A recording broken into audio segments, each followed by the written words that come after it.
우리 천주교 교우들이 요셉 성인 닮아서 말을 안 해요. 그래서 내가 우리 말씀 나누게 좀 하여튼 안 해. 근데 호텔 로비에서 얼마나 근사해요. 갈릴레아 호수 호텔 신앙을 얼마나 간증하고 싶겠어. 아무도 말 안 하는데 70살 먹은 할머니가 손을 번쩍 드는 거예요. 내 말 끝나자마자 자기가 말한다는 거예요. 너무 고맙더라고요. 근데 그분은 할아버지하고 같이 오신 할머니인데 딱 일어나더니 할아버지의 손가락질을 딱 하더니 이렇게 말하는 거예요. 신부님, 내가 평생 이 인간 때문에 고생했다는 거예요. 나이가 70이 넘으면 남편을 대놓고 욕할 수가 있어요. 내가 평생 이 인간 때문에 고생했다는 거예요.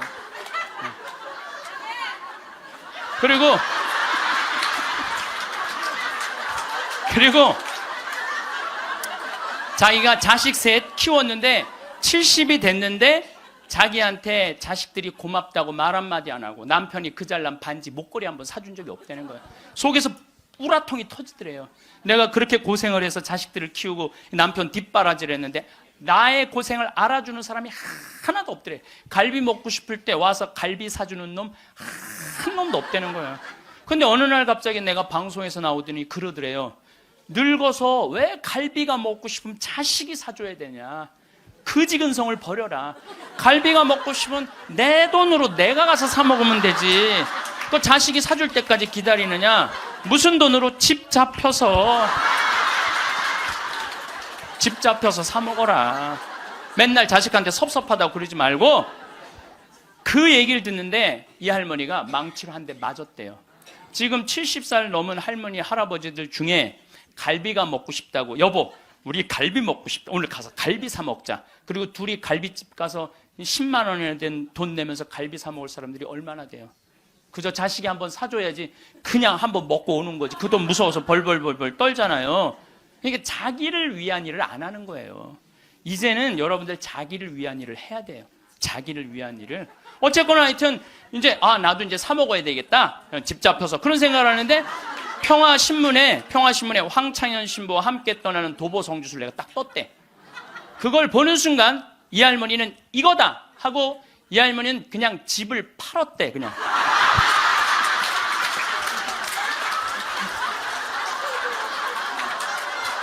집을 팔았대요. 네. 집을 팔고 1억이 남은 걸 가지고 성주순례를 따라온 거예요. 여동생 부부하고. 근데 왔는데 자기 너무너무 행복하대. 그런데 이 할아버지는 맨날 술만 먹던 할아버지인데 성주순례도 안 따라오려는 걸 억지로 끌고 온 거야. 근데 이 할아버지가 다리도 아프다 뭐도 그러는데 10일 동안 걸으면서 하느님을 만난 거야. 하느님을 완전히 만나서 성주순례 끝나고 난 다음에 3개월 후에 다시 뒤풀이를 했는데 이 할아버지가 할머니가 그러는 거예요. 저 양반이 미쳤나 보다고. 왜 그러냐면 그전에는 전화만 하면 술 어서 먹을까 이랬는데 요즘 전화만 하면 성당 나와라, 성당 나가야 된다. 세상에 이렇게 돌아보면 난 웃으면서 죽을 수 있을 것 같아요. 또 작년에는 내가 또 아침마당에도 출연했잖아. 아침마당. 평화방송도 모자라서 아침마당까지. 그냥 아침마당을 2번을 강의를 나갔었는데 목요 특강 2번을 강의를 나갔었는데 보통 목요 특강 시청률이 7% 정도 된다고 그래요. 근데 전 2번 다 10.4%가 나왔어요. 이게 뭐 물론 그 3.4%는 우리 천주교 교우들이 봐줘서 올라간 건지 내가 알고 있죠.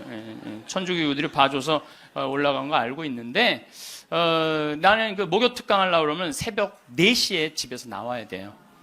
새벽 4시에 이제 또 눈이 항상 오니까 겨울에 작년에도 마지막 강의 12월 27일인가 나왔는데 그 눈길을 헤치고 와서 이제 딱 가면은요, 여의도에 도착하면은 깜짝 놀랐어요. 여자 둘이서 달겨 들어가고 막 화장을 1시간 동안 하는 거. 화장을 1시간 동안. 평화방송은 생전 화장 안 해주는데 화장을 1시간 동안. 이제 그리고 이제 강의가 끝나고 이제 평창에 집에 들어갔는데 생태마을이 난리가 난 거야. 왜 그런가 했더니 그 강의를 들으면서 실시간 검색어가 1위였대요. 그리고 전국에 우리 교우들이 아니고 일반인들이 전화해갖고 거기 신부님 생태망을 자랑하는데 거기 가보고 싶다고. 근데 할머니 한 분이, 성당도 안 다니는 할머니가 전화해갖고 오늘 그 강의한 신부님 어쩜 그렇게 유쾌하고 우리 마음을 잘 아느냐고. 근데 그렇게 유쾌한 신부님이 아직도 전화이 되도록 왜 혼자 사느냐고. 그거 좀 장가 좀 보내라고, 그 직원들이.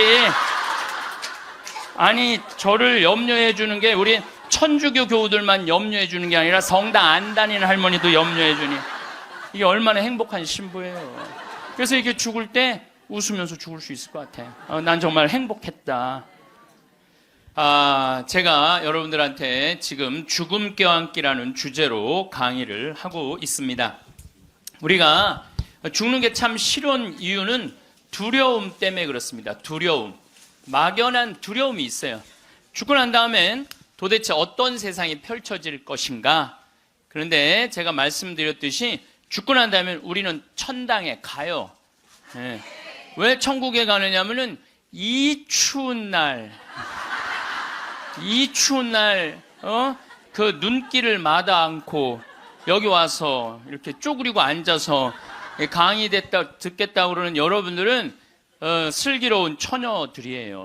네. 기름 종지에 기름이 오늘 또 한 방울 또 모아진 거예요. 네. 그러니까 여러분들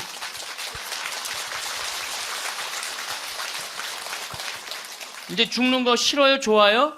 좋아요. 좋아야 돼. 싫어하면 안 돼요. 예. 그리고 우리가 천국에 가면 더 이상 부당한 대우 받지 않고 서름 받지 않아요. 하느님께서 어느 누구든 위로해 주시고 따뜻하게 감싸 주시기 때문에 우리는 죽음 이후를 막연히 두려워할 필요가 없다는 거예요. 예. 예수님께서 나는 부활이요 생명이다. 나를 믿는 사람은 죽더라도 영원히 죽지 않는다 말씀하신 것처럼 우리는 죽는 게 죽음이 아니야. 새로운 삶으로 옮아가는 여정일 뿐입니다. 여러분들 그 누에가 알이 되고 꼬치가 돼갖고 누에가 되고 난 다음에 그 다음에 어떻게 돼요? 나비가 돼서 날아가잖아요. 그 누에 꼬치로 있을 때 아주 볼품이 없잖아요. 근데 나비로 날아갈 때는 얼마나 아름다워요. 그러니까 우리가 천국에 가서는 지금 모습보다 훨씬 아름다울 거예요. 그랬더니 어떤 분이 딱 미국에서 강의를 하는데 맨 앞에서 강의를 열심히 듣던 분인데 굉장히 뚱뚱해요. 그런데 그분이 손을 들더니 신부님 나도 천국에 가면 날씬해지고 아름다워집니까? 그렇게 물어보더라고요. 그래서 제가 이렇게 대답을 했어요. 날씬하게 될지는 모르지만 아름답긴 할 거다. 아름답긴 할 거다. 어쨌든 우리가 두려움이 막연한 두려움이 있어요. 근데 하느님을 믿는 우리들은 죽는 것에 대한 두려움 가질 필요 없어요. 하느님께서 우리를 천국으로 초대해 주실 것이고 예수님이 뭐하러 그렇게 십자가에 힘들게 못 박혀 돌아가셨어요. 많은 사람들을 구원하시기 위하여 돌아가신 거예요. 여러분들은 그 부활신앙을 믿어야 돼. 우리 그리스도인들에게 최대의 신앙의 핵심은 부활신앙이에요. 내가 나비보다 훨씬 아름다운 모습으로 부활할 거라는 이 믿음. 그래도 죽는 게 싫어. 뭐 때문에 그래? 생이별 때문에 그래. 생이별. 아무리 죽어서 천당 간다 하더라도 이 세상에 죽으면 더 이상 사랑하는 아내 볼 수 없고 남편 볼 수 없고 자식 볼 수 없고 부모님 볼 수 없기 때문에 이 생이별, 죽음 때문에 생이별이 되는 거예요. 죽으면 더 이상 사랑할 수도 없고 사람으로서 도리도 못하고 내가 누리고 싶은 호강도 못 누리고 이 세상에서 고생만 하다가 죽는 게 싫은 거예요.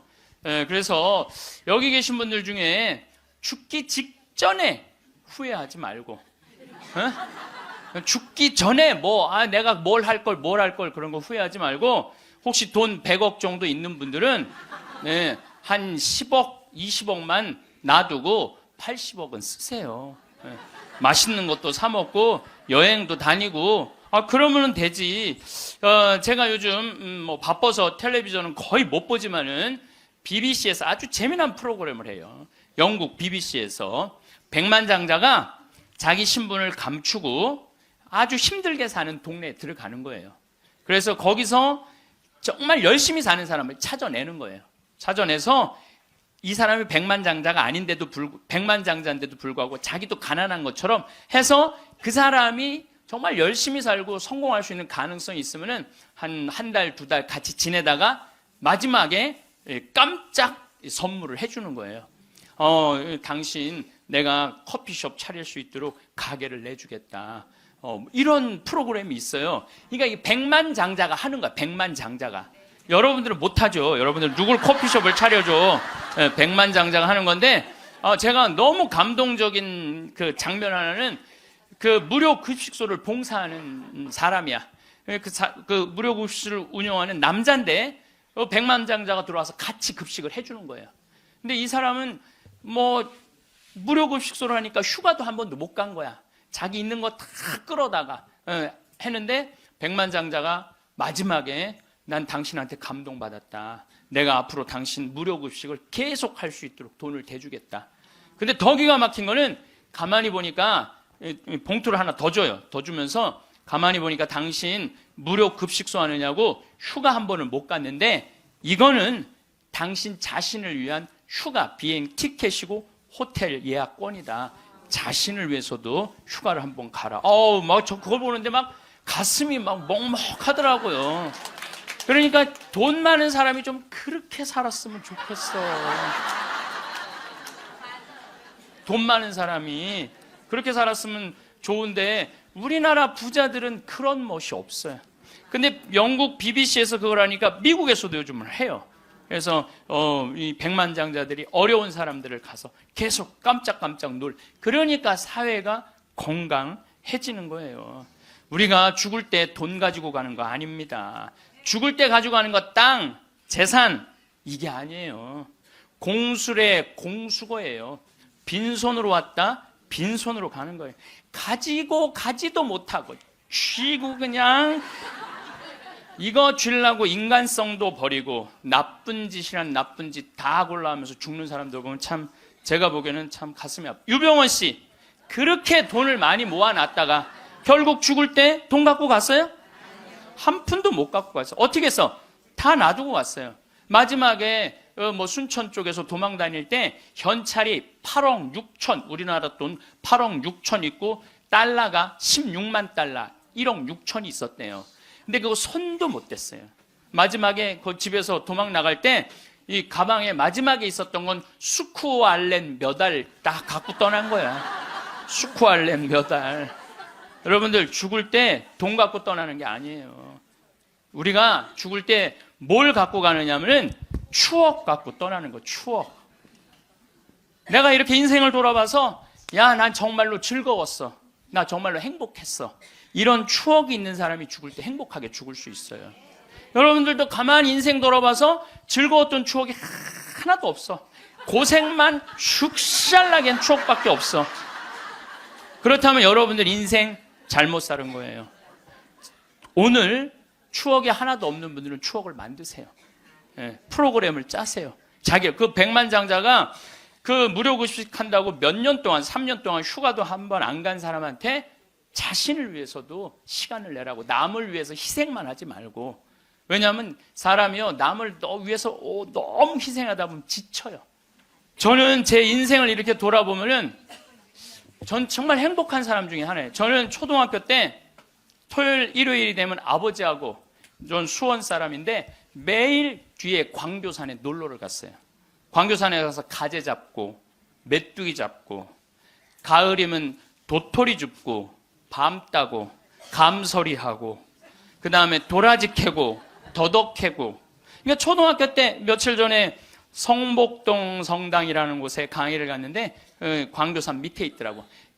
다 생각이 나요. 상강교, 하강교, 미군 레이더 기지, 주한말 농장, 쫙 지금도 40년 전 일인데 머릿속에 아직도 그 즐거웠던 추억이 그대로 남아있어요. 나 초등학교 때 공부했던 기억은 거의 없어요. 매일 놀러 다녔던 기억. 그 생각하면 참 행복해요. 그리고 광교산만 가면은 내가 여기서 초등학교 때 여기서 즐겁게 놀았지. 중고등학교 때 또 성당 참 학교는 일요일은 안 갔는데 성당은 월요일부터 일요일까지 갔어요. 월요일부터 일요일까지. 그 여름에 캠프 간다고 우리 때는 4박 5일 갔어요. 그땐 또 어디 놀러를 갈 때가 있어요. 성당에서 가는 캠프가 최고의 행사였죠. 그럼 뭐 조 모임 하면은 뭐 너는 쌀 갖고 와라, 넌 냄비 갖고 와라, 넌 텐트 갖고 와라, 남자 5, 여자 5 같은 조로 이건 뭐 살림살이 떠나는 거하고 똑같은 거예요. 살림살이 떠나는 거하고. 얼마나 그 중고등학교 때 성당에서 떠나는 캠프가 얼마나 좋았는지 몰라요. 예. 그리고 뭐 내가 이 가을에는 예술제 한다고 연극하고 노래하고 이제 성탄 때만 되면 예수님 성탄 전야제 한다고 모여갖고 뭐 정말 지금 생각해보면 그때 그 사춘기에 느낄 수 있는 모든 행복을 다 느꼈던 것 같아요. 그리고 우리 때는 또 남녀공학이 분명했을 때인데 성당만 가면 그 이쁜 아가씨들이 그냥 얼마나 우리 성당에 특별히 이쁜 여자애들이 많이 왔던 것 같아요. 그리고 그 성당 그때 학생의 프로그램이요 너무너무 좋았어요. 지금 애들이 학원에 다니지만 우리 때는 뭐 학원 그런 게 어디 있어요. 성당 가는 게 유일한 탁구 치고 성당에서 참 좋았던 것 같아요. 그래서 그때 우리 그 학생의 아이들이 신부가 10명이 됐어요. 신부가 10명이 됐어요. 그래갖고 지금 우리 교구에 뭐 사무처장, 관리국장, 사무국장 다 사목국장 우리 성당 출신 신부들이 다 하고 있어요. 다 하고 있어요. 그렇게 그때 그 신앙의 그 교육이 풍요로웠던 거죠. 예. 그리고 수녀님들도 많이 나오고 그 유명한 수녀님들 중에 하나는 또 누구냐면은 김혜윤 베아트릭스 수녀라고 성서 가르치는 수녀님 있잖아요. 뭐 같은 성당을 다녔지만 그 수녀님하고 우리는 질이 달랐어요. 그 수녀님은 공부를 너무너무 잘해갖고 전교 1등을 놓친 적이 우리는 저 밑에서 그냥 그 수녀님 나보다 1살 어리거든요. 그땐 참 예뻤는데 로마 유학 갔다 오더니 팍 늙어갖고 근데 지금도 이쁘다고 사람들은 그러긴 그러는데 그땐 참 예뻤어요 수녀님이. 그러니까 얼마나 그 공동체가 어제도 서울 둔총동 성당에 강의를 갔는데 그 나보다 한 2-3살 나이 많은 누나였는데 그때도 예뻤는데 지금 보니까 50, 4-5이 됐는데 지금도 그렇게 이쁘더라고 그 누나가. 어제 너무 만나서 반가웠는데 그 누나도 아들이 지금 서울신학교 2학년 지금 다니고 있다는 거예요. 그러니까 신앙이 얼마나 좋았던 거예요. 그 공동체가. 그러니까 그 중고등학교 생각하면 나는 정말 행복한 사춘기를 보낸 거죠. 그래서 내가 제일 화려했을 때는 언제였느냐면은 신학교 때. 저는 방학이 싫었어요. 신학교 생활이 너무 재밌었어요. 먹여주지, 재워주지, 기도시켜주지, 철학 가르쳐주지, 신학 가르쳐주지, 성서 가르쳐주지. 이 신학교 교육이요, 내가 보기엔 이 교육 제도 중에 제일 좋은 것 같아. 그냥 좀 신학교 7년 참 행복하게 살았어요. 보좌 신부 때는 또 훌륭한 본당 신부님 모시고 우리 천주교 교우들은 보좌 신부들 이렇게 바라보는 눈이 사랑으로 꽉 차 있어. 그 느껴요. 이렇게 보면 보좌 신부 딱 보면 사랑으로 꽉 차 있어. 본당 신부 10년 동안 교우들이 참 내 말 잘 듣고 신부를 업고 살죠. 한국 천주교 교우들은. 참 이렇게 보면은요 너무너무 행복했던 것 같아. 그리고 이제 10년 전에 강원도 평창 생태마을에 들어가서 이렇게 살면 본당이 없으니까 뭐 본당이 없으니까 또 온 세상이 또 다 내 본당이야 또. 전 세계 다니면서 강의하고 지난 여름에도 브라질, 아르헨티나, 페루, 칠레, 파라과이 5개 나라 한 달 동안 순회 강연 갔다 왔거든요. 페루 이제 뭐 얼마나 멀어요 페루가. 페루 갔더니 이제 강의 이제 2시간 끝났는데 거기 회장님들이 신부님 귀양 여기까지 왔으니 마추픽추 가자고. 그러니까 강의는 2시간 하고 마추픽추는 2박 3일 갔다 오고. 이런 좋은 팔자가 어디 있어요. 브라질 가면 또 뭐 리오데 자네이루 또 아름다운 항구 예수님이 이렇게 펼치고 있는 데 있죠. 이번에 월드컵 한데 참 얼마나 좋은 팔자예요. 깔라파테라고 아르헨티나 맨 밑에 빙하 있는데 신부님 환경하시니까 꼭 보셔야 된다고. 신부님은 신부로 사니까 팔자가 좋아서 그렇지 우리는 얼마나 힘든지 몰라요. 사는 거 무슨 우리가 즐거운 추억이 있어요. 저도 여러분들 힘들었을 때 많았어요. 인생 50살밖에 안 됐지만은 돌아보면 즐거웠었던 일만 있었던 거 아니에요. 근데 여러분들 사람은요, 과거를 돌아봤을 때 고통스럽고 괴로운 것만 기억하는 사람은요, 악해져요. 악해지게 돼 있어요. 근데 즐거웠던 것만 의도적으로 기억하려고 하면 선해지게 돼 있어요. 저도 사기 많이 당했어요. 이 세상에 사기 쳐먹기 제일 쉬운 사람이 신부예요, 신부. 세상 물정 모르니까 사기도 많이 당했고 배신도 많이 당했어요. 그래갖고 아픔이 많았었어요. 근데 가만히 내 인생을 돌아보면 내가 사기당했을 때 내 상태가 어땠었냐면 욕심이 꽉 차 있었을 때. 그러니까 내가 강의 때 여러분들 욕심 부리지 말라는 게 그냥 하는 말이 아니라 이 온 몸에서 경험을 하고 나온 말이에요. 온 몸에서 경험을 하고 나온 얘기, 그냥 하는 얘기가 아니에요. 온 몸에서 나온 거죠. 또 뭐 배신도 많이 당했고, 그러면서 제가 깨달은 게 있어요. 아, 욕심 부리지 말아야 되겠구나. 그리고 사람, 하느님을 더 사랑해야지 사람을 더 사랑하면은 꼭 고통이 오는구나. 그리고 이제 좋았던 것만 기억을 하는 거야. 나빴던 기억을 자꾸 하면요, 인생이 우울해요. 습관이에요, 습관. 여러분들 그 불행한 사람들, 며칠 전에 그 신문에 아주 재미난 게 나왔어. 불행한 사람 10가지 특징이 나왔어. 자신과 남의 단점만 본다.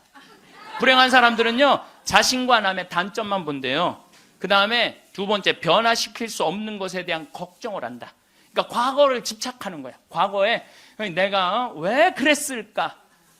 안 바뀌어요, 과거는. 그 다음에 쉽게 포기한다. 뭘 하다가 그냥 금방 포기하는 사람, 이 사람 불행해진다는 거죠. 운동을 하지 않는다. 운동하는 사람이 행복해요. 그래서 여러분들 꼭 운동하셔야 돼요. 그 다음에 성취 불가능한 목표를 세운다. 성취 불가능한 목표를 세운다. 건강에 좋지 않은 음식만 골라 먹는다. 그러니까 우리가 행복하려면 건강에 좋은 음식을 먹어야 돼. 우리 청국장 가루 같은 거, 이런 거. 얼마나 좋아요, 이 청국장 가루 같은 거. 나도 오늘 아침에 좀 일찍 나오는 바람에 청국장 가루를, 저는 그냥 제가 일어나자마자 제가 타 먹어요, 맹물에. 그걸 먹으면요, 기분이 참 좋아요. 그리고 이제 요즘은 이제 시래기, 무청 있죠? 우리 생태마을에 그냥 온 생태마을에 무청이 널려 있어요, 지금. 그걸 보고 있으면 기분이 좋아요. 그 시래기 탁 삶아갖고 무쳐갖고 밥을 비벼 먹으면, 우리 생 청국장에다 밥을 비벼 먹으면 너무 맛있어. 잠을 충분히 자지 않는다. 불행한 사람들. 인터넷에 갇혀 산다. 남에 대해 험담, 부정적인 말만 한다. 불행한 사람들은 이런 다 기미가 있어요. 그 다음에 마지막에 용서하기를 거부한다. 난 절대 용서할 수 없어. 이 사람들이 다 불행하다는 거예요. 그래서 여러분들 이렇게 인생을 돌아보면서 억울하고 분한 것만 새기지 마라. 특별히 우리 할머니들, 내가 대동아 전쟁에 시집으로 와서 6.25 전쟁 때 1.4.5태 때 고생한 얘기, 그거요, 청승이에요, 청승. 행복했던 기억만 하시면 좋아요. 그 다음에 죽을 때 뭐 갖고 가냐면 선행 갖고 가는 거. 선행. 죽을 때 선행 갖고 가는 거. 여러분들 죽을 때 땅 갖고 가는 거 아니라니까요. 집 갖고 가는 게 아니라니까요. 재물 갖고 가는 게 아니에요. 이거는 갖고 갈 수 없는 거야. 갖고 갈 수 없는 거야.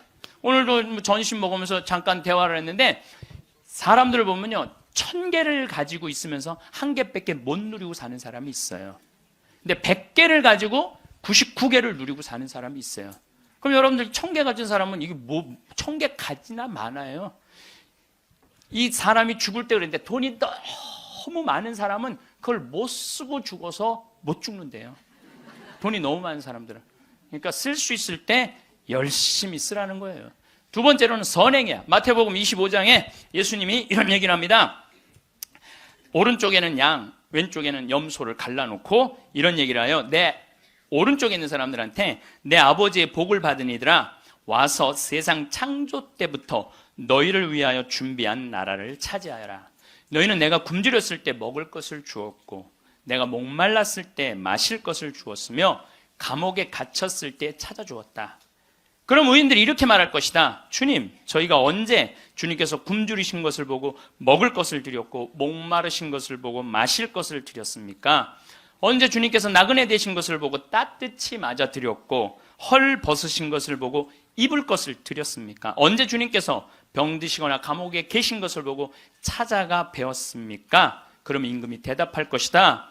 내가 진실로 너희에게 말한다. 너희가 내 형제들인 이 가장 작은 사람. 여러분들, 그래서 저는 이 단어를 참 요즘 많이 묵상을 해요. 내가 만나는 사람들 중에 작은 이들 가운데 한 사람에게 해준 것이 곧 나에게 해준 것이다. 얼마 전에 우리 아파트 경비병이 분신자살해서 세상을 떠났잖아요. 가장 작은 이한테 해준 게 누구한테 해준 거야?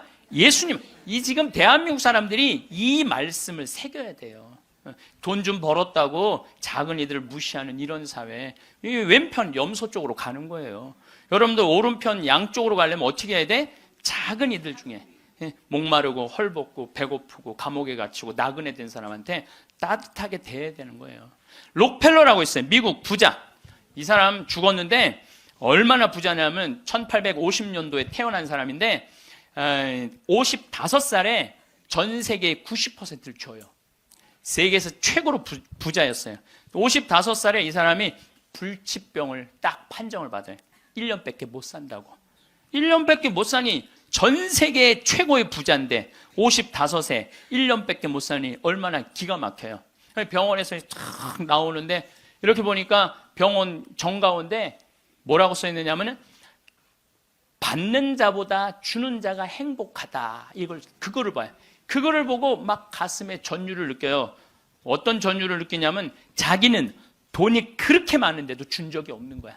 막 회사 병합하고 뺏고 막 이랬거든요. 아주 냉혈한이었어요. 예.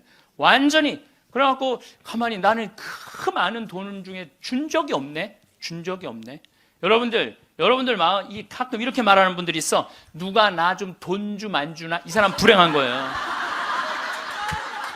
이 사람 무조건 불행한 거예요. 내가 누구 돈 좀 줘야지 이 사람이 행복한 거예요. 항상 얻어먹을 자세가 돼 있는 사람은 불행한 거예요. 주려고 그래야 돼, 주려고. 그래서 저는 본당 신부하면서도 교우들하고 밥을 먹어도 정말 내가 냈지 교우들이 돈 못 내게 했어요. 왜냐하면 가만히 보면 교우들 먹고 살기 바쁜데 자식도 공부시키고 월세 세금 내기 바빠 죽겠는데 신부한테까지 돈을 뺏기면서 밥을 사주는 거예요. 이게 그래서 나는 내가 다 정말 많이 냈어요. 그 처음에 신부님한테 밥 얻어 먹은 적이 평생에 처음이라는 교우들을 참 많이 봤어요. 신부님 무슨 돈이? 나 돈 많아. 나는 강사료도 많고 인세가 또 많이 들어오잖아요. 나는 인세도 많이 들어오고 그래서 난 많으니까 걱정하지 마라. 그래갖고 난 다 사줬어요. 그래도 난 내 주머니에 한 번도 돈이 떨어져 본 적이 없어요. 이게 언제 들어오냐면 내 영명 축일 때 다 들어온다니까요. 내 영명 축일 때. 그리고 예수님이 뭐라고 그러냐면 5,000명 빵 먹일 때 너희들이 줘라. 그러니까 제자들이 이 많은 사람들 어떻게 우리가 주냐 그러니까 예수님이 이런 말을 해요. 너희가 거저 받았으니 거저 주어라. 참 이 말이 전 좋아요. 우리가 나누지 못하기 때문에 인생이 괴로운 거죠. 그래갖고 록펠러가 나는 이렇게 많이 줄 수 있는데 내가 하나도 못 주고 죽는구나. 근데 마침 그 병원에서 호텔 로비에서 딸아이 입원비가 없어갖고 막 병원 사람들한테 제발 내 딸 좀 입원 시켜달라고 막 울며 불며 매달리는 엄마를 봐요. 록펠러가 그걸 보고 비서를 시켜서 병원비를 대주라고. 병원비를 대줬는데 그 소녀가 기적같이 나요. 록펠러가 너무너무 행복한 거야. 야, 나도 이렇게 나누니까 이렇게 좋으네?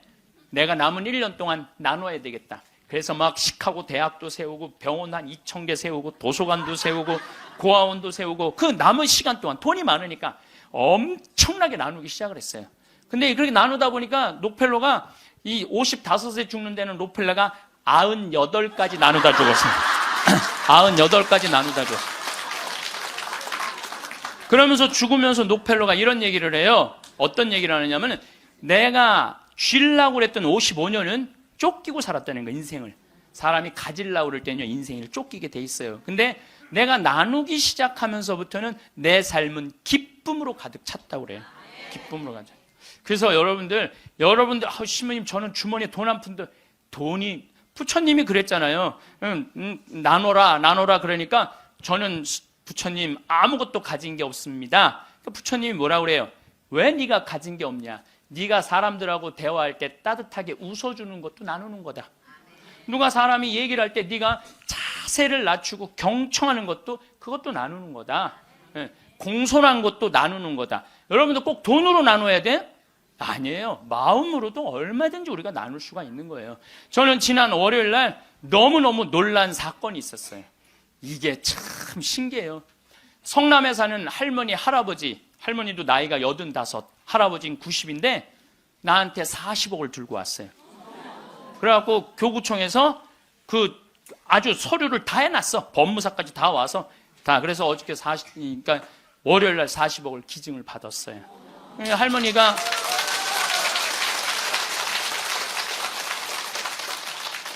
그러니까 되는 놈은 되는 거야.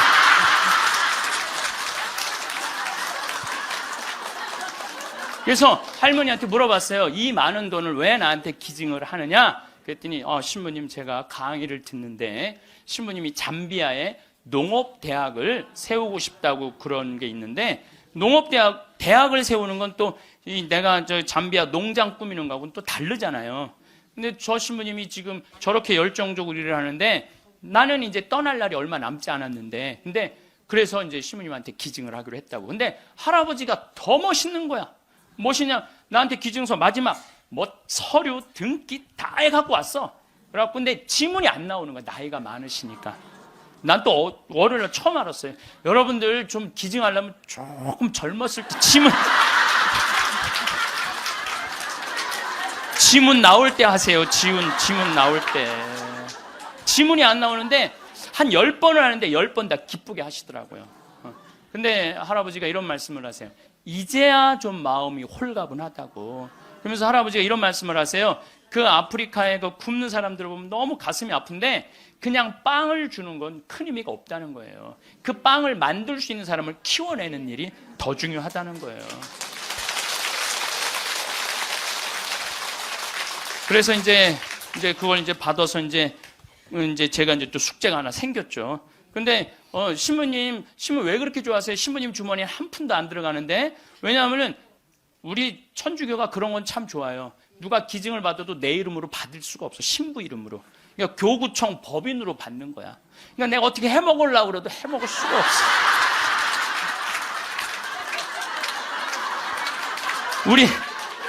우리 주교님 도장을 훔쳐야지 해먹을 수 있는 거니까. 주교님 도장을 훔쳐야지. 근데 그 할아버지가 더 기가 막힌 말씀을 하셨어요. 어떤 말씀을 하셨느냐면은 신부님 아들한테 물어봤대요. 내가 이거를 40억을 신부님한테 기증하기로 했다. 그랬더니 아들이 아버지 기증하세요. 나 넓은 집이 있고 직장이 있는데 그거 돈 많으면 머리 아파요. 그 아들도 기가 막히죠. 아니 법적으로 소송도 한다는데. 그래서 여러분들 제가 말씀드리는 거는 우리가 죽을 때 갖고 가는 게 땅이 아니라니까요. 집이 아니고 재물이 아니에요. 뭐냐면 선행이야. 선행. 내가 뭔가 베풀 수 있는 선행이 있어야 돼요. 그래서 여러분들도 내가 돈이 없다라면 마음으로라도 나눌 줄 알아야 돼. 마음으로라도. 예. 그리고 죽을 때 갖고 가는 건 결정적인 건 믿음이야. 믿음이 없는 사람은요 노잣돈 없이 떠나는 거예요. 믿음이 없는 사람은 노잣돈이 없이 떠나는 거. 죽을 때 빈털터리로 떠나는 거. 빈털터리로. 근데 내가 주님께서 날 기다리고 계셔. 주님께서 날 맞아주실 거야. 이 믿음 있는 사람은요 여행 떠날만 해요. 근데 딱 저승에 들어섰는데 아무도 날 데려가는 사람, 깜깜한 어둠만 날 기다리고 있는 사람은 너무너무 힘든 거죠. 제가 한 10년 전에 우리 후배 신부들을 데리고 제주도에 스킨스쿠버를 데리고 갔어요. 바다에 들어가는 거. 근데 한 6, 7명 신부들하고 지구 신부들하고 갔는데 문섬, 새끼섬, 서귀포 쪽에 거기가 참 아름다워요. 근데 이제 그 신부들은 초보니까 강습을 받고 나는 좀 할 줄 아니까 새끼섬에 바다에 이렇게 들어가서 이제 혼자 절대 가면 안 되는데 그래도 이제 혼자 이렇게 좀 옆에 이제 강습하는 거 보고 혼자 이렇게 돌았어요. 근데 그 신부 중에 하나가 물 공포증 있는 신부가 있어요. 너는 여기서 낚시만 해. 그래갖고 이제 그 신부는 위에서 낚시를 하고 있는데 나는 이제 바다에 들어 물고기가 얼마나 많은지 몰라요. 돌돔 하여튼 물고기가 얼굴을 치고 지나갈 정도로 물고기가 많아요. 바다에 들어가 보면은. 그래갖고 이제 한 바퀴 한 30분 이제 다이빙을 하고 나와서 그 후배 신부한테 물어봤어요. 물고기 좀 잡았어? 이 신부가 한다는 얘기가 신부님 한 마리도 없나 봐요. 30분 동안 한 마리도 못 잡았어요. 그러는 거예요. 그 많은 물고기를 두고 그 위에서 낚시하는 사람은 한 마리도 없는 줄 알고 그냥 계속 한 마리도 없다고 투정을 부리더라고요. 신앙생활도 똑같아요. 신앙생활도 내가 하느님을 믿고 하느님 안으로 빠져들면은요, 그 안에는 온 세상이 하느님의 섭리야. 하느님의 손길이고 하느님의 사랑이야. 근데 많은 사람들은 그 물속에 뛰어들지 않아요. 뛰어들지 않고 바깥에서 있는 거야, 없는 거야. 하느님 계신 거야, 안 계신 거야. 이러고 있으니까 잡아요, 못 잡아요? 못 잡아요. 여러분도 오늘도 야, 명동에 오늘 그 신부님 강의 간대자. 가자! 데리고 올라오래 아유, 뭘 가. 니네나 가. 난 나중에 기회 되면 갈게. 그 사람은요, 못 잡는 거예요. 물고기를 못 잡는 거예요. 얼마나 하느님 안에 들어가면은 신앙의 보물이 얼마나 많은데. 또 우리 보자 신부님이 그런 얘기를 해요. 보자 신부님이 자기 낚시를 참 좋아해요. 우리 보자 신부님이. 근데 신부님 강론 때 그러더라고요. 보면은 아무리 물고기가 안 나와도 한 자리에서 4시간, 5시간 앉아있으면 결국은 나올 때 되면 밑밥을 뿌리면은 나올 때 되면 엄청나게 나온다는 거예요. 우리 보자 신부님이 우리 조카 며느리 아이가 아기를 가져갖고 잉어를 좀 해달라는 거예요. 가면 막 이렇게 잡아오는 거예요. 어떻게 이렇게 재주가 좋으냐 그러니까 신부님이 한 자리에 계속 있으면 잡는다는 거예요. 한 자리에 계속 있으면은. 근데 자기가 낚시터에 가보면 한 마리도 못 잡아가는 사람이 있대. 어떤 사람이냐면 1시간씩 옮기는 사람이에요. 이 사람은 하나도 못 잡고 가는 거야. 하나도 못 잡고. 그래서 신앙도 꾸준한 사람이, 변함이 없는 사람이 엄청난 보화를 끌어올릴 수 있는 거예요. 그래서 우리 죽을 때는 추억, 선행, 믿음 갖고 가는 거예요. 집 갖고 가는 게 아니라니까요.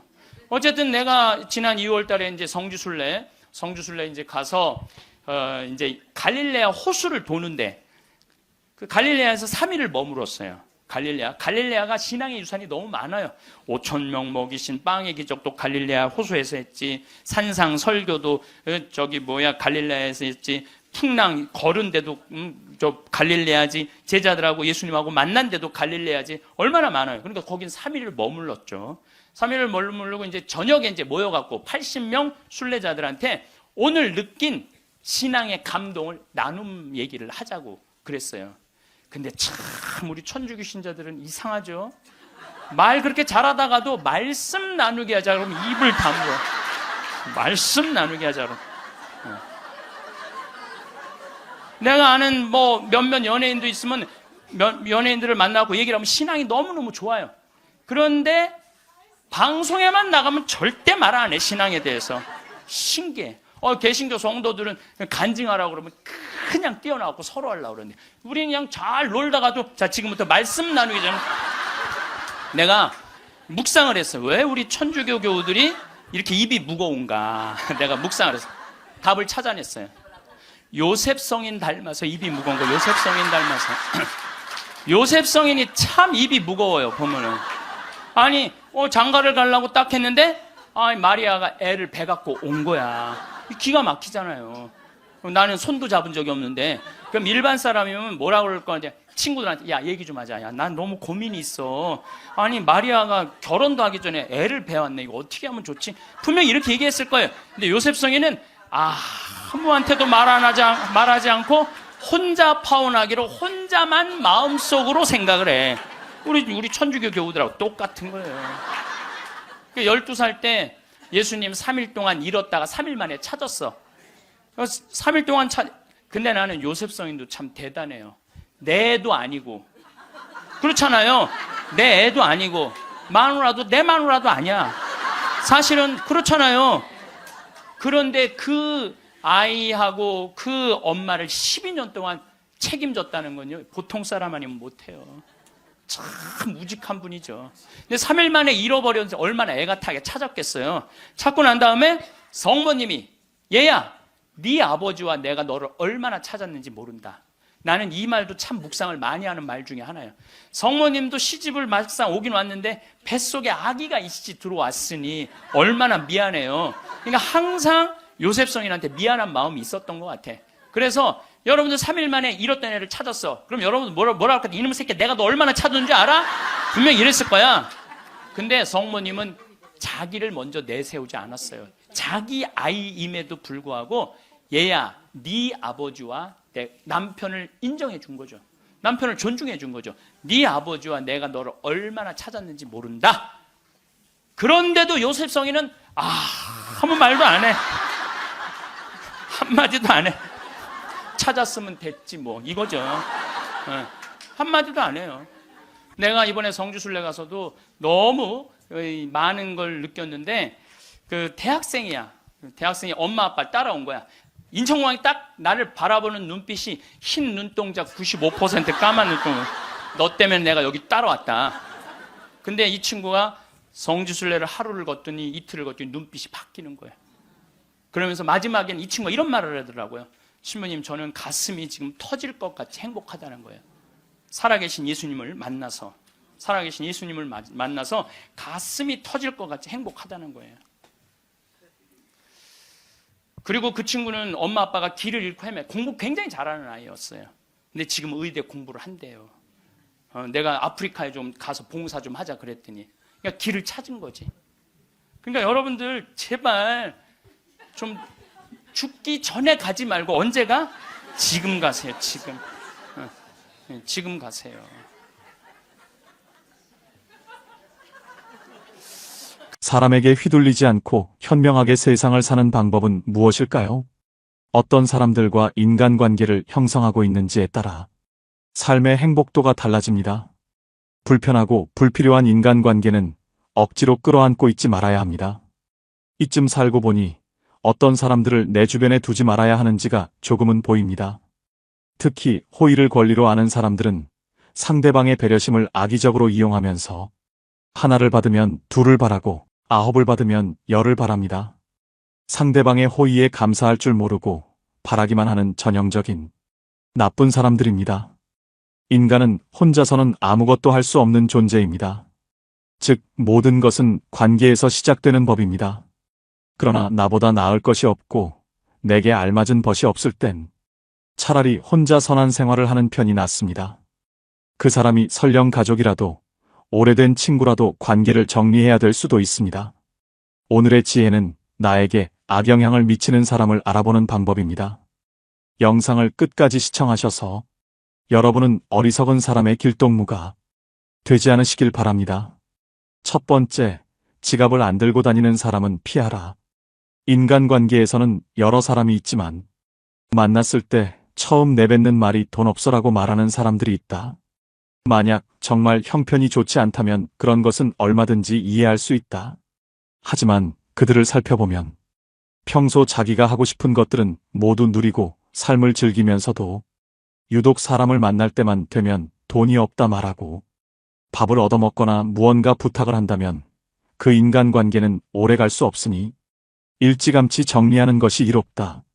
인간관계에서는 서로가 서로에게 잘해야만 그 관계가 오래 유지될 수 있음에도 상대방은 나를 이용하려 하고 있으니 결코 좋은 인간관계가 이루어질 수 없다. 남을 존중하지 않고 자기 자신만을 존중하는 사람은 없는 것만 못한 법이다. 두 번째, 자기 필요할 때만 연락하는 사람은 피하라. 인간관계에서 자주 만나거나 연락을 하고 친하지 않는 사이인데 어쩌다 연락이 오면 서로 안부도 묻지 않고 자신의 요구만 말하는 사람이 있다. 평소에는 연락이 없다가도 자기가 필요할 때만 연락하는 사람은 친구라고 할 수 없는 사람이다. 이런 사람은 즉시 손절하는 것이 이롭다. 부탁을 들어준다는 것은 나의 재산이나 시간을 써서 남에게 이득을 주는 행동이므로 굉장히 조심스러워야 함에도 불구하고 자주 접하지도 않는 사람에게 이러한 부탁을 하는 사람은 굉장히 뻔뻔하고 자기중심적인 사람일 가능성이 높다. 더 이상 이용당하지 말고 과감하게 잘라내라. 세 번째, 종교나 정치적 신념을 강요하는 사람은 피하라. 사람은 모두가 같을 수는 없다. 결국 사람 간의 관계는 서로의 다름을 인정하고 다른 사이에서 관계의 가치를 얻어가는 것이다. 따라서 크게 아무리 자신에게 좋다 한들 남에게 강요해서는 안 되는 법이지만 그 중에서도 종교나 정치적인 신념은 결코 강요해서는 안 된다. 이런 사람을 계속 만나는 것은 매우 피곤한 일이고 실제로도 인간관계에서 신념으로 인해 다툼이 일어나고 주먹다짐으로 번지기까지 한다. 이런 사람들을 맞춰주기 위해서는 내 신념을 속이던지 신념을 포기해야만 한다. 이런 사람과 의미 없이 논쟁하지 마라. 현명한 사람들은 어떠한 상황에서도 상대방 진심을 짓밟는 의미 없는 논쟁은 하지 않는다. 그게 어떤 주제가 됐든지 간에 논쟁이 시작되면 서로는 원래 성격보다 자기 관점을 더 세게 고집하기 십상이다. 사실 이러한 논쟁은 아무런 의미도 없고 필요도 없다. 논쟁에서 졌다면 그저 할 말이 없다. 한편 상대방을 철저히 눌러 이겼다. 한들 무슨 소용이 있으랴? 그것은 일시적으로 승리를 거둔 것일 뿐. 그 승리의 쾌감은 결코 오래가지 못한다. 이뿐만 아니라 가장 큰 문제점은 논쟁에서의 승리를 상대방의 자존심을 짓밟은 대가로 얻었다는 것이다. 남의 체면을 깎아 얻은 승리 때문에 상대로부터 원한을 사서 언젠가 큰 화를 당할지도 모르는 일이다. 네 번째에 만났을 때 괴로운 친구는 피하라. 우리 인간관계에서는 친구와 약속을 정하면 취소가 되길 바라는 마음이 들고 만나도 크게 재미도 없고 핑계를 대서라도 집에 있고 싶어지는 그런 친구가 생기기 마련이다. 처음에는 만나면 즐거웠던 친구가 점점 재미없어지고 나와 안 맞는 것 같다는 생각이 들면 인간관계를 정리해야 하는 하나의 신호로 받아들여도 좋다. 왜냐하면 살아가는 세월 동안 그 친구도 변했고 나도 많이 변했을 것이다. 예전에는 함께 생활하며 그 친구와 닮은 점도 많았을 것이고 교우관계도 비슷했을 테지만 결국에는 접하는 사람들도 달라지고 마주치는 상황도 크게 달라졌다. 그렇기에 예전에는 만나면 즐거웠던 사람도 나이가 들수록 안 맞는다고 느끼는 것이다. 내가 귀찮고 힘들어하는 만큼 그 친구 또한 나를 만나는 것을 귀찮고 힘들어할 가능성이 없을 수 없다. 인간관계는 일방이 아닌 쌍방이기 때문이다. 따라서 그와 나 자신을 위해서라도 조금씩 연락을 멀리하며 서서히 거리를 두는 것이 어떨지 진지하게 고민해보는 것이 좋다. 다섯 번째, 남의 고민을 가볍게 여기는 사람은 피하라. 이 세상에 무거운 고민과 가벼운 고민은 따로 존재하지 않는다. 내가 느끼기에 별게 아닌 고민도 남에게는 죽는 것이 나을 정도로 힘든 상황일 수도 있기 때문이다. 왜냐하면 삶의 무게는 상대적이라. 사람마다 각자가 느끼는 삶의 무게는 제각각 다르기 때문이다. 이러한 사실에도 불구하고 항상 자신의 고민만 중요하고 남의 고민 앞에서는 그런 거 가지고 뭘 그러냐는 태도로 일관하거나 남의 고민을 두고 너가 멘탈이 약해서 그래라는 둥 배려가 없이 자기 하고 싶은 대로 말하는 친구와는 계속해서 고민을 나누거나 기쁨을 나눌 필요가 없다. 남을 존중하지 않고 자기 자신만을 존중하는 사람은 없는 것만 못한 법이다. 나 외 다른 사람을 존중하라. 상대방이 어떤 사람이든 그 사람을 고유의 인격체로서 존중해 주어야 그 사람의 마음을 열 수 있다. 아주 어린 아이조차도 자신을 존중하는지 아닌지를 100% 직감할 수 있거늘 사람 간의 기본적인 존중이 없는 사람이 세상에는 정말 많다. 남을 존중하는 가장 쉬운 방법은 그 사람에게 마음을 표현하는 것이다. 마음을 표현하지 못하는 사람은 가깝게 두지 말고 내 자신이 그렇다면 고쳐라. 고마우면 고맙다고, 미안하면 미안하다고 큰 소리로 말하는 것이 올바른 인간관계의 기본인 법이다. 감사할 때 마음으로 고맙다고 생각하는 것은 감사 인사가 아니다. 남이 내 마음속까지 읽을 만큼 한가하지 않다. 감사를 표현하지 않는 사람을 멀리하고 나 역시 남들에게 감사를 표현하라. 남의 즐거운 점을 보거든 같이 기뻐해주고, 남의 슬픔을 보거든 그를 위로해 주어라. 남의 고통을 즐거워하는 자가 있다면 존중이 없는 자이다. 남의 부덕한 행위를 기뻐하는 것은 부덕한 행위 그 자체보다 더 나쁘고 교활한 행위이다. 다른 사람의 고통과 불행을 즐거워해서는 안 된다. 이런 사람이 친구라고 생각해 본다면 내가 고통받고 있을 때 그들은 속으로 웃고 있지 않겠는가? 6번째, 약속을 쉽게 어기고 가볍게 생각하는 사람은 피하라. 어쩔 수 없이 사정이 생겨서 약속을 한 2번 정도는 어길 수 있다.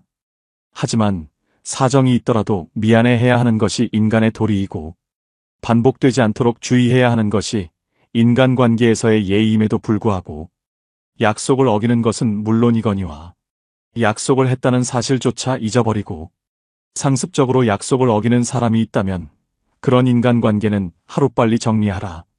인간관계는 절대 일방이 될 수 없다. 서로가 서로를 존중함으로써 만들어지는 관계에서 나를 존중하지 않는 사람을 억지로 데리고 갈 필요가 없다.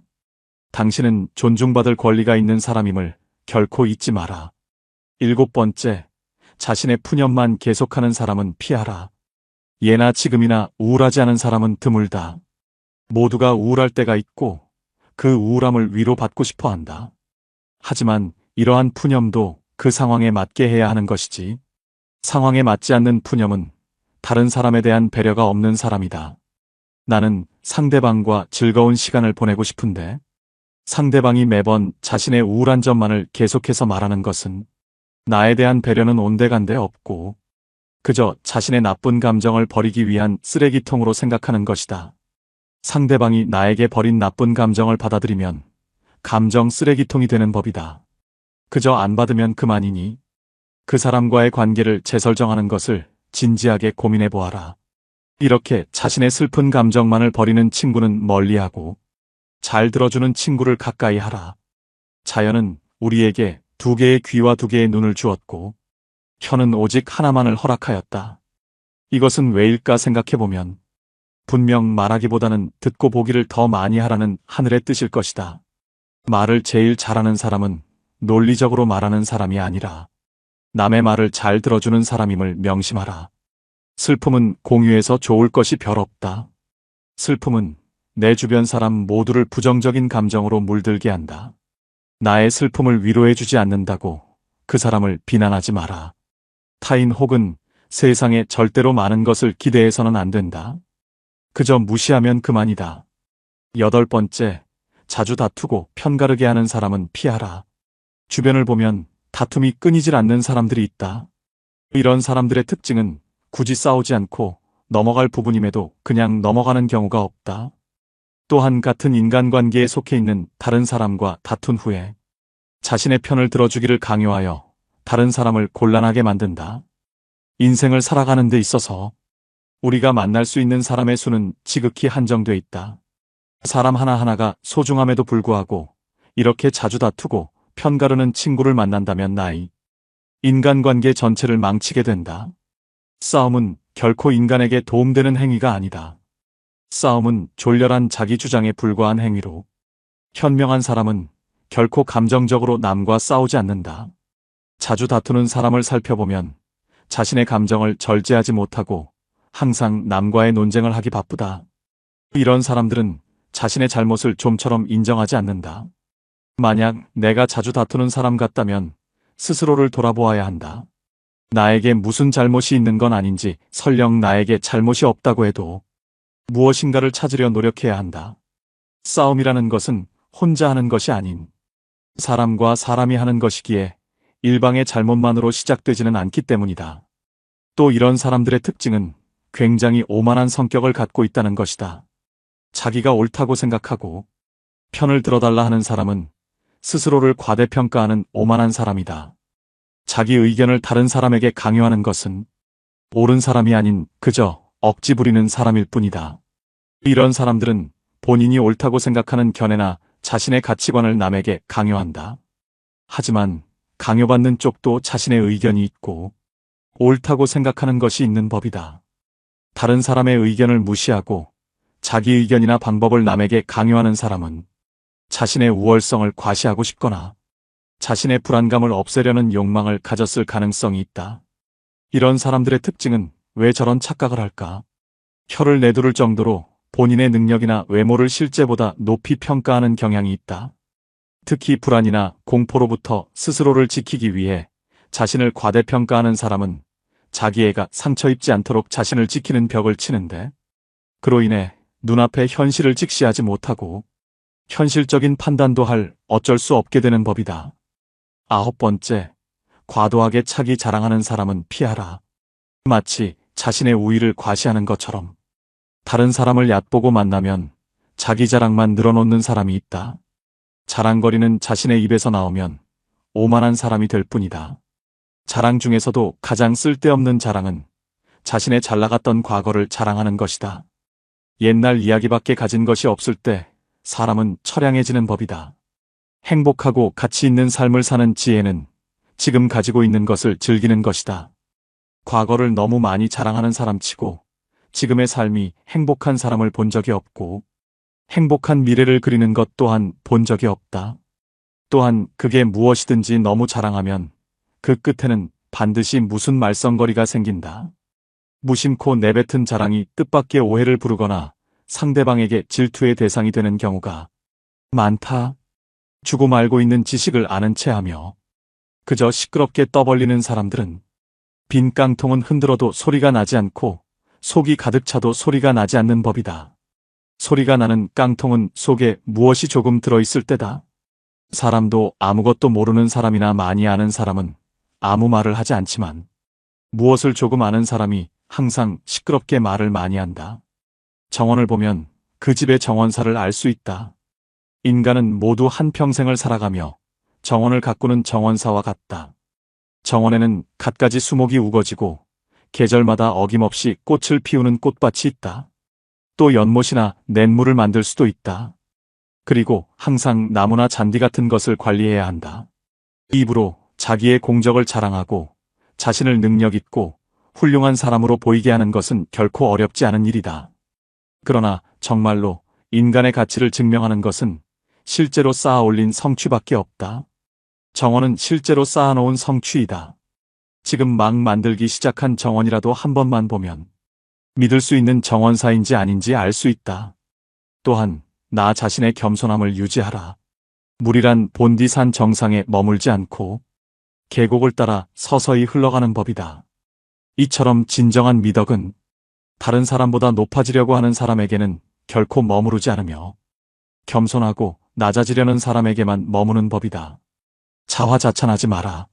자기 칭찬을 좋아하는 사람들이 있다. 남에게 자기를 칭찬하게 해도 좋으나 자기 입으로 자기를 칭찬하지 말고 자기 자신에게 배워라. 인간은 모두 스스로에게 배울 점이 차고 넘친다. 10번째, 같은 고민을 계속 말하는 사람은 피하라. 고민을 털어놓는다는 것은 조언을 듣고 싶어서라기보다는 그저 일위로를 받고 싶은 경우가 많다. 남에게 위로받고 싶은 것은 인간의 당연한 성격으로 나쁜 행동이라고 볼 수는 없다. 하지만 매번 만날 때마다 응석을 부리는 어린아이같이 매번 똑같은 고민을 말하는 사람이 있다. 또한 고민을 얘기해서 그에 맞는 조언을 해주려 해도 이미 자기가 정해둔 대답이 나올 때까지 말을 빙빙 돌리거나 화를 내면서 자신이 정한 답을 말해주길 기대하는 사람들이 있다. 다른 사람의 고민을 듣고 무조건 좋은 얘기만 해주는 것은 일시적으로는 좋을 수 있으나 결국 그 사람과 나의 인생에 도움될 것은 없다. 따라서 진짜 절친한 친구거든 진심 어린 조언을 하라. 또한 결점을 친절하게 말해주는 친구가 있다면 이런 사람은 반드시 가까이 하라. 달콤한 음식은 몸에 해롭고 입에 쓴 음식은 몸에 좋은 법이다. 말도 이와 마찬가지이다. 사람인 이상 결점이 있기 마련이다.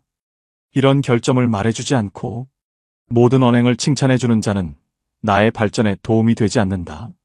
내가 잘못된 길로 빠지지 않도록 결점을 친절하게 말해주는 친구를 가까이 해야 한다. 오늘 지혜의 말씀 어떠셨나요? 탈무드가 말하는 인연을 끊어야 하는 인간관계 유형을 확인하다 보니 떠오르는 주변 사람이 몇몇 있습니다.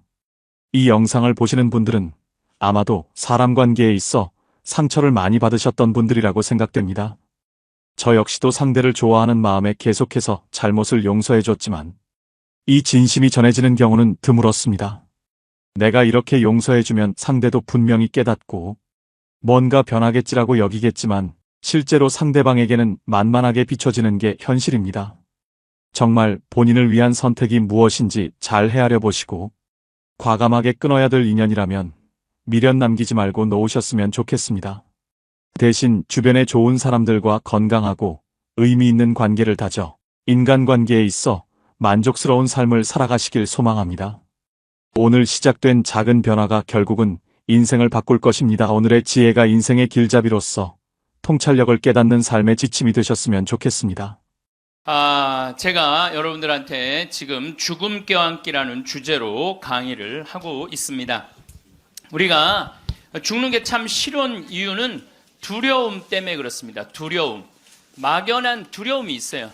죽고 난 다음엔 도대체 어떤 세상이 펼쳐질 것인가? 그런데 제가 말씀드렸듯이 죽고 난 다음엔 우리는 천당에 가요. 네. 왜 천국에 가느냐면은 이 추운 날, 그 눈길을 마다 않고 여기 와서 이렇게 쪼그리고 앉아서 강의 듣겠다고 그러는 여러분들은 슬기로운 처녀들이에요. 예. 기름 종지에 기름이 오늘 또 한 방울 또 모아진 거예요. 예. 그러니까 여러분들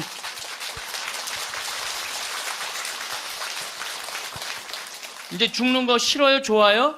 좋아요. 좋아야 돼. 싫어하면 안 돼요. 예.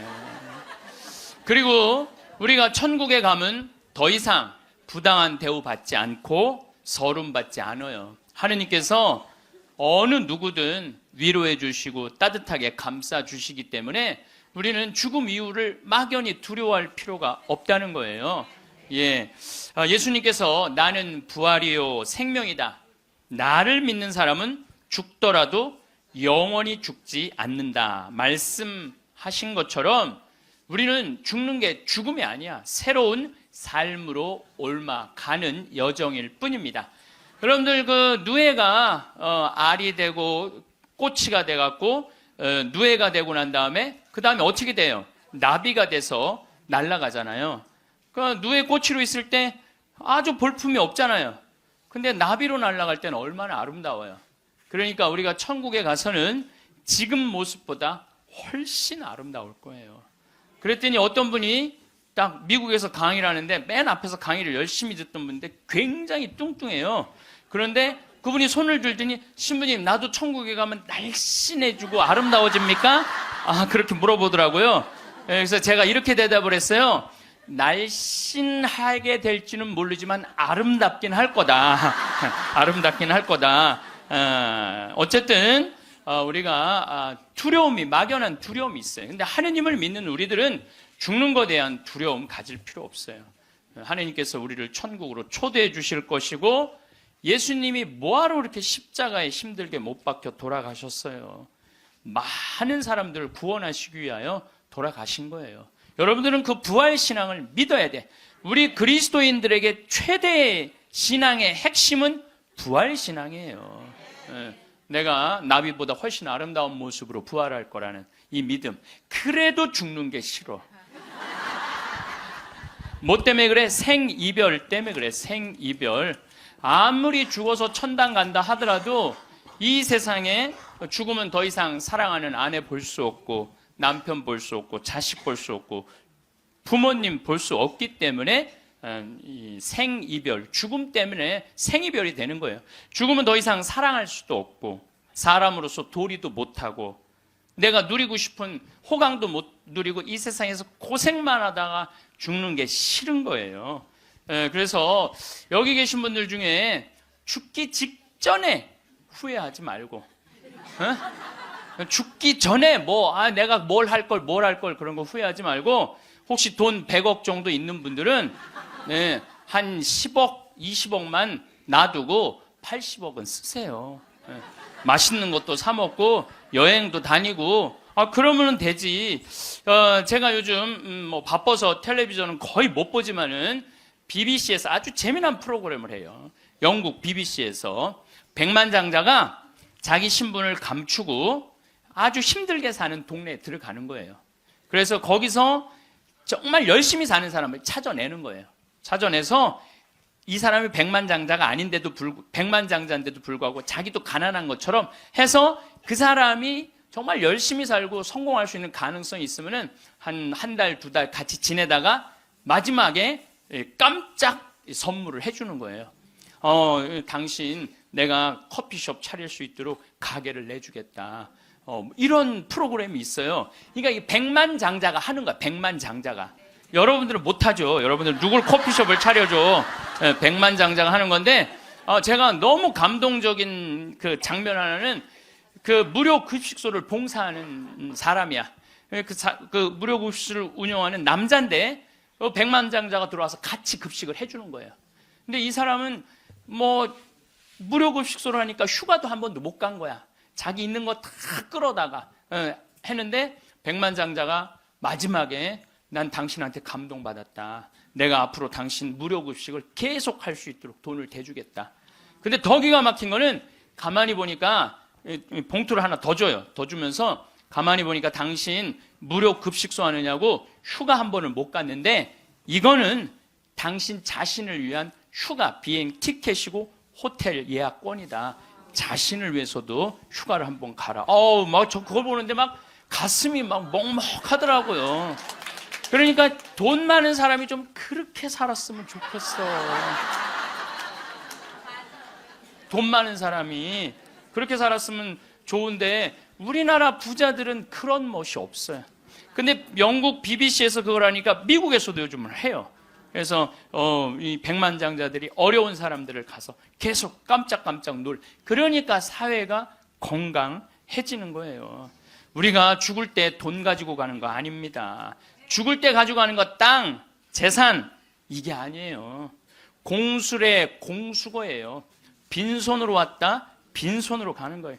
가지도 못하고 쥐고 그냥 이거 쥐려고 인간성도 버리고 나쁜 짓이란 나쁜 짓 다 골라하면서 죽는 사람들 보면 참 제가 보기에는 참 가슴이 아파요. 유병원 씨 그렇게 돈을 많이 모아놨다가 결국 죽을 때 돈 갖고 갔어요? 한 푼도 못 갖고 갔어요. 어떻게 해서? 다 놔두고 갔어요. 마지막에 순천 쪽에서 도망 다닐 때 현찰이 8억 6천 우리나라 돈 8억 6천 있고 달러가 16만 달러 1억 6천이 있었대요. 근데 그거 손도 못 댔어요. 마지막에 그 집에서 도망 나갈 때 이 가방에 마지막에 있었던 건 수쿠알렌 몇 알 딱 갖고 떠난 거야. 수쿠알렌 몇 알. 여러분들 죽을 때 돈 갖고 떠나는 게 아니에요. 우리가 죽을 때 뭘 갖고 가느냐면은 추억 갖고 떠나는 거. 추억. 내가 이렇게 인생을 돌아봐서 야, 난 정말로 즐거웠어. 나 정말로 행복했어. 이런 추억이 있는 사람이 죽을 때 행복하게 죽을 수 있어요. 여러분들도 가만히 인생 돌아봐서 즐거웠던 추억이 하나도 없어. 고생만 슉샬나게 한 추억밖에 없어. 그렇다면 여러분들 인생 잘못 사는 거예요. 오늘 추억이 하나도 없는 분들은 추억을 만드세요. 프로그램을 짜세요. 그 백만장자가 그 무료급식 한다고 몇 년 동안 3년 동안 휴가도 한 번 안 간 사람한테 자신을 위해서도 시간을 내라고 남을 위해서 희생만 하지 말고 왜냐하면 사람이요 남을 위해서 너무 희생하다 보면 지쳐요. 저는 제 인생을 이렇게 돌아보면은 전 정말 행복한 사람 중에 하나예요. 저는 초등학교 때 토요일 일요일이 되면 아버지하고 전 수원 사람인데 매일 뒤에 광교산에 놀러를 갔어요. 광교산에 가서 가재 잡고 메뚜기 잡고 가을이면 도토리 줍고 밤 따고 감서리하고 그 다음에 도라지 캐고 더덕 캐고. 그러니까 초등학교 때 며칠 전에 성복동 성당이라는 곳에 강의를 갔는데 광교산 밑에 있더라고. 다 생각이 나요. 상강교, 하강교, 미군 레이더 기지, 주한말 농장, 쫙 지금도 40년 전 일인데 머릿속에 아직도 그 즐거웠던 추억이 그대로 남아있어요. 나 초등학교 때 공부했던 기억은 거의 없어요. 매일 놀러 다녔던 기억. 그 생각하면 참 행복해요. 그리고 광교산만 가면은 내가 여기서 초등학교 때 여기서 즐겁게 놀았지. 중고등학교 때 또 성당 참 학교는 일요일은 안 갔는데 성당은 월요일부터 일요일까지 갔어. 월요일부터 일요일까지. 그 여름에 캠프 간다고 우리 때는 4박 5일 갔어요. 그때는 또 어디 놀러를 갈 때가 있어요. 성당에서 가는 캠프가 최고의 행사였죠. 그럼 뭐 조 모임 하면은 뭐 너는 쌀 갖고 와라, 넌 냄비 갖고 와라, 넌 텐트 갖고 와라, 남자 5, 여자 5 같은 조로 이건 뭐 살림살이 떠나는 거하고 똑같은 거예요. 살림살이 떠나는 거하고 얼마나 그 중고등학교 때 성당에서 떠나는 캠프가 얼마나 좋았는지 몰라요. 예.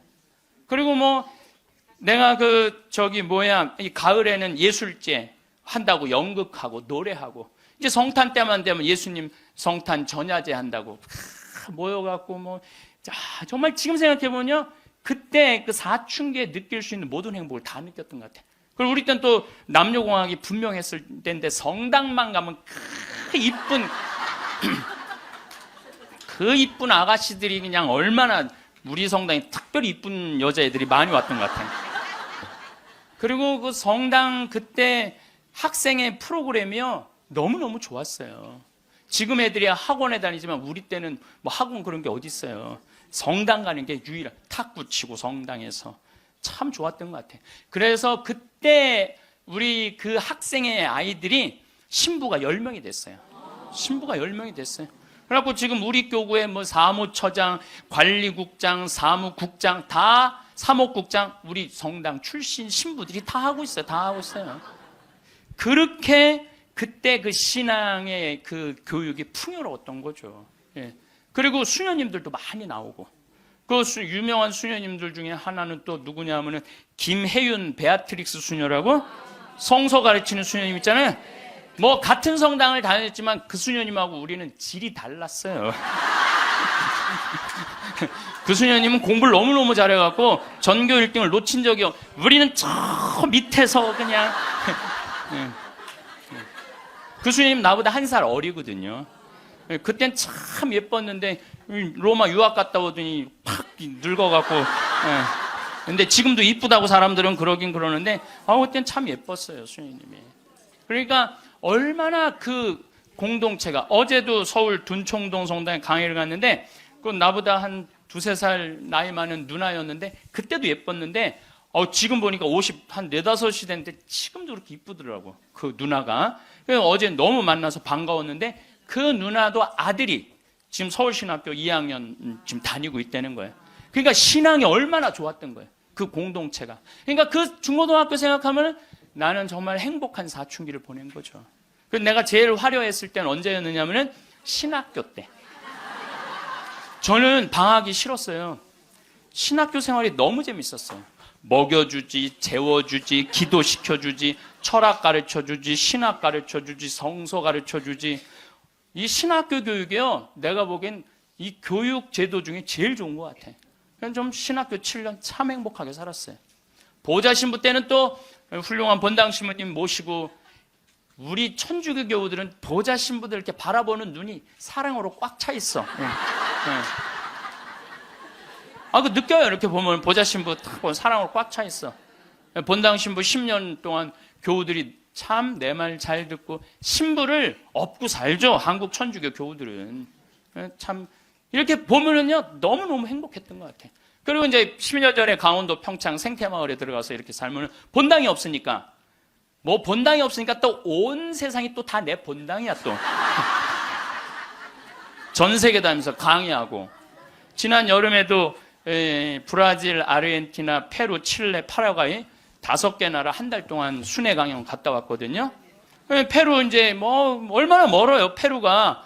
페루 갔더니 이제 강의 이제 2시간 끝났는데 거기 회장님들이 신부님 귀양 여기까지 왔으니 마추픽추 가자고. 그러니까 강의는 2시간 하고 마추픽추는 2박 3일 갔다 오고. 이런 좋은 팔자가 어디 있어요. 브라질 가면 또 뭐 리오데 자네이루 또 아름다운 항구 예수님이 이렇게 펼치고 있는 데 있죠. 이번에 월드컵 한데 참 얼마나 좋은 팔자예요. 깔라빠떼라고 아르헨티나 맨 밑에 빙하 있는데 신부님 환경하시니까 꼭 보셔야 된다고. 신부님은 신부로 사니까 팔자가 좋아서 그렇지 우리는 얼마나 힘든지 몰라요. 사는 거. 무슨 우리가 즐거운 추억이 있어요. 저도 여러분들 힘들었을 때 많았어요. 인생 50살밖에 안 됐지만은 돌아보면 즐거웠었던 일만 있었던 거 아니에요. 근데 여러분들 사람은요, 과거를 돌아봤을 때 고통스럽고 괴로운 것만 기억하는 사람은요, 악해져요. 악해지게 돼 있어요. 근데 즐거웠던 것만 의도적으로 기억하려고 하면 선해지게 돼 있어요. 저도 사기 많이 당했어요. 이 세상에 사기 쳐먹기 제일 쉬운 사람이 신부예요, 신부. 세상 물정 모르니까 사기도 많이 당했고 배신도 많이 당했어요. 그래갖고 아픔이 많았었어요. 근데 가만히 내 인생을 돌아보면 내가 사기당했을 때 내 상태가 어땠었냐면 욕심이 꽉 차 있었을 때. 그러니까 내가 강의 때 여러분들 욕심 부리지 말라는 게 그냥 하는 말이 아니라 이 온 몸에서 경험을 하고 나온 말이에요. 온 몸에서 경험을 하고 나온 얘기, 그냥 하는 얘기가 아니에요. 온 몸에서 나온 거죠. 또 뭐 배신도 많이 당했고 그러면서 제가 깨달은 게 있어요. 아, 욕심 부리지 말아야 되겠구나. 그리고 하느님을 더 사랑해야지 사람을 더 사랑하면은 꼭 고통이 오는구나. 그리고 이제 좋았던 것만 기억을 하는 거야. 나빴던 기억을 자꾸 하면요 인생이 우울해요. 습관이에요, 습관. 여러분들 그 불행한 사람들 며칠 전에 그 신문에 아주 재미난 게 나왔어. 불행한 사람 10가지 특징이 나왔어. 자신과 남의 단점만 본다. 불행한 사람들은요 자신과 남의 단점만 본대요. 그 다음에 두 번째, 변화시킬 수 없는 것에 대한 걱정을 한다. 그러니까 과거를 집착하는 거야. 과거에 내가 왜 그랬을까? 안 바뀌어요, 과거는. 그 다음에 쉽게 포기한다. 뭘 하다가 그냥 금방 포기하는 사람, 이 사람 불행해진다는 거죠. 운동을 하지 않는다. 운동하는 사람이 행복해요. 그래서 여러분들 꼭 운동하셔야 돼요. 그 다음에 성취 불가능한 목표를 세운다. 성취 불가능한 목표를 세운다. 건강에 좋지 않은 음식만 골라 먹는다. 그러니까 우리가 행복하려면 건강에 좋은 음식을 먹어야 돼. 우리 청국장 가루 같은 거, 이런 거. 얼마나 좋아요, 이 청국장 가루 같은 거. 나도 오늘 아침에 좀 일찍 나오는 바람에 청국장 가루를, 저는 그냥 제가 일어나자마자 제가 타 먹어요, 맹물에. 그걸 먹으면요 기분이 참 좋아요. 그리고 이제 요즘은 이제 시래기, 무청 있죠? 우리 생태마을에 그냥 온 생태마을에 무청이 널려 있어요 지금. 그걸 보고 있으면 기분이 좋아요. 그 시래기 탁 삶아갖고 무쳐갖고 밥을 비벼 먹으면, 우리 생청국장에다 밥을 비벼 먹으면 너무 맛있어. 잠을 충분히 자지 않는다. 불행한 사람들. 인터넷에 갇혀 산다. 남에 대해 험담, 부정적인 말만 한다. 불행한 사람들은 이런 다 기미가 있어요. 그 다음에 마지막에 용서하기를 거부한다. 난 절대 용서할 수 없어. 이 사람들이 다 불행하다는 거예요. 그래서 여러분들 이렇게 인생을 돌아보면서 억울하고 분한 것만 새기지 마라. 특별히 우리 할머니들, 내가 대동아 전쟁에 시집으로 와서 6.25 전쟁 때 1.4.5태 때 고생한 얘기, 그거요 청승이에요, 청승. 행복했던 기억만 하시면 좋아요. 그 다음에 죽을 때 뭐 갖고 가냐면 선행 갖고 가는 거. 선행. 죽을 때 선행 갖고 가는 거. 여러분들 죽을 때 땅 갖고 가는 거 아니라니까요. 집 갖고 가는 게 아니라니까요. 재물 갖고 가는 게 아니에요. 이거는 갖고 갈 수 없는 거야. 갖고 갈 수 없는 거야. 오늘도 전심 먹으면서 잠깐 대화를 했는데, 사람들을 보면요 1000개를 가지고 있으면서 1개밖에 못 누리고 사는 사람이 있어요. 근데 100개를 가지고 99개를 누리고 사는 사람이 있어요. 그럼 여러분들 1000개 가진 사람은 이게 뭐 1000개 가지나 많아요. 이 사람이 죽을 때 그랬는데, 돈이 너무 많은 사람은 그걸 못 쓰고 죽어서 못 죽는데요. 돈이 너무 많은 사람들은. 그러니까 쓸 수 있을 때 열심히 쓰라는 거예요. 두 번째로는 선행이야. 마태복음 25장에 예수님이 이런 얘기를 합니다. 오른쪽에는 양, 왼쪽에는 염소를 갈라놓고 이런 얘기를 해요. 내 오른쪽에 있는 사람들한테 내 아버지의 복을 받은 이들아, 와서 세상 창조 때부터 너희를 위하여 준비한 나라를 차지하여라. 너희는 내가 굶주렸을 때 먹을 것을 주었고 내가 목말랐을 때 마실 것을 주었으며 감옥에 갇혔을 때 찾아주었다. 그럼 의인들이 이렇게 말할 것이다. 주님, 저희가 언제 주님께서 굶주리신 것을 보고 먹을 것을 드렸고 목마르신 것을 보고 마실 것을 드렸습니까? 언제 주님께서 나그네 되신 것을 보고 따뜻히 맞아 드렸고 헐 벗으신 것을 보고 입을 것을 드렸습니까? 언제 주님께서 병드시거나 감옥에 계신 것을 보고 찾아가 배웠습니까? 그러면 임금이 대답할 것이다. 내가 진실로 너희에게 말한다. 너희가 내 형제들인 이 가장 작은 사람. 여러분들, 그래서 저는 이 단어를 참 요즘 많이 묵상을 해요. 내가 만나는 사람들 중에 작은 이들 가운데 한 사람에게 해준 것이 곧 나에게 해준 것이다. 얼마 전에 우리 아파트 경비병이 분신 자살해서 세상을 떠났잖아요. 가장 작은 이한테 해준 게 누구한테 해준 거야? 예수님. 이 지금 대한민국 사람들이 이 말씀을 새겨야 돼요. 돈 좀 벌었다고 작은 이들을 무시하는 이런 사회, 이 왼편 염소 쪽으로 가는 거예요. 여러분들 오른편 양쪽으로 가려면 어떻게 해야 돼? 작은 이들 중에 목마르고 헐벗고 배고프고 감옥에 갇히고 나그네 된 사람한테 따뜻하게 대해야 되는 거예요. 록펠러라고 있어요. 미국 부자. 이 사람 죽었는데 얼마나 부자냐면 1850년도에 태어난 사람인데 55살에 전 세계의 90%를 줘요. 세계에서 최고로 부자였어요.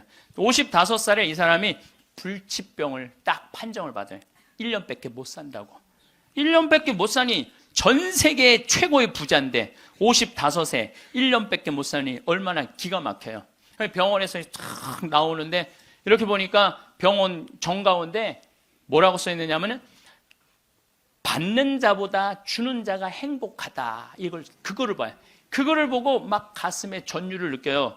어떤 전율을 느끼냐면 자기는 돈이 그렇게 많은데도 준 적이 없는 거야. 막 회사 병합하고 뺏고 막 이랬거든요. 아주 냉혈한이었어요. 예.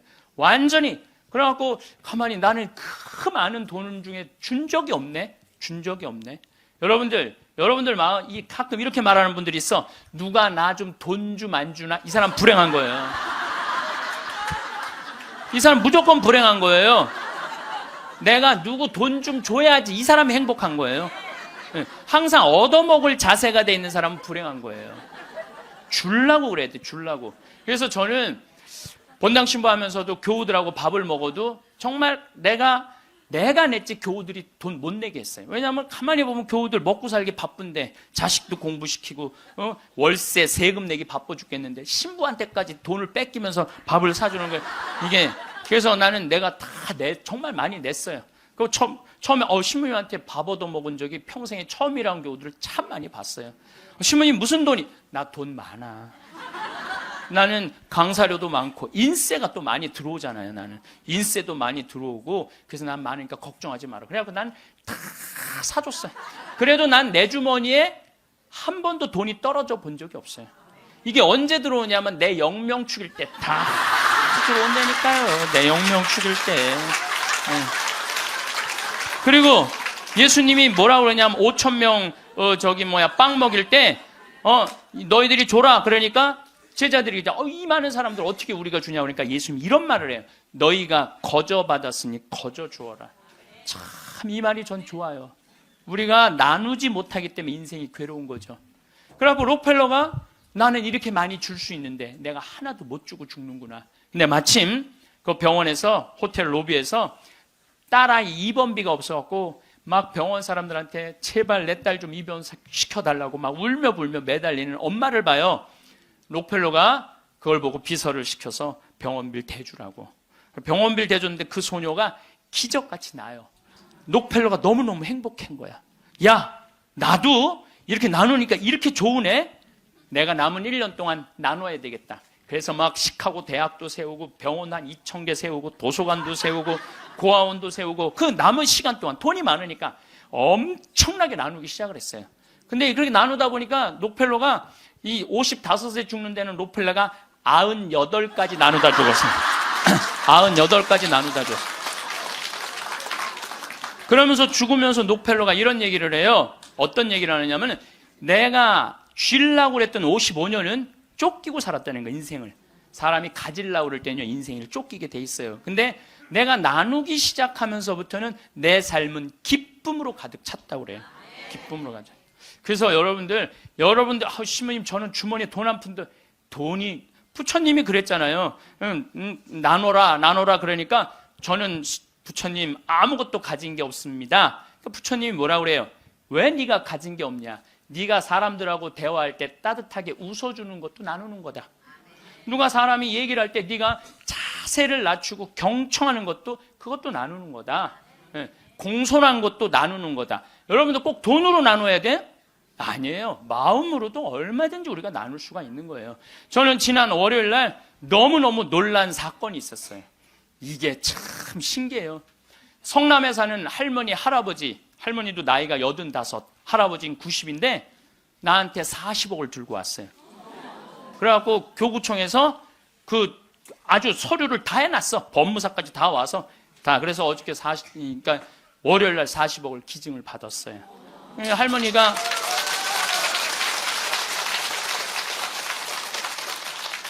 그러니까 되는 놈은 되는 거야.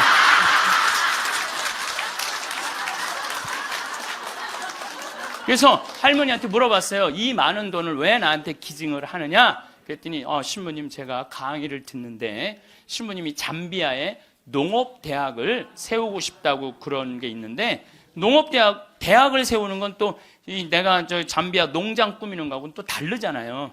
근데 저 신부님이 지금 저렇게 열정적으로 일을 하는데 나는 이제 떠날 날이 얼마 남지 않았는데, 근데 그래서 이제 신부님한테 기증을 하기로 했다고. 근데 할아버지가 더 멋있는 거야.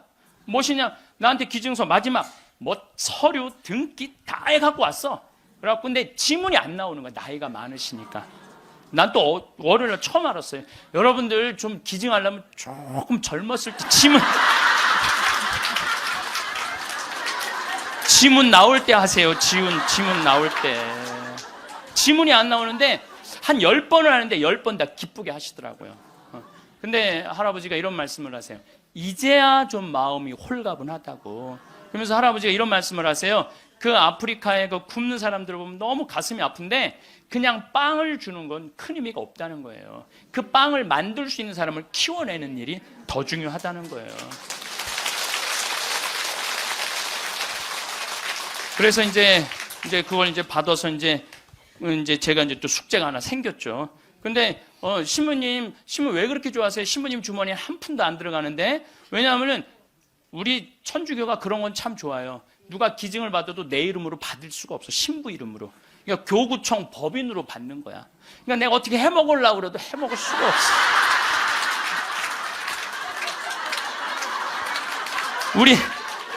우리 주교님 도장을 훔쳐야지 해먹을 수 있는 거니까. 주교님 도장을 훔쳐야지.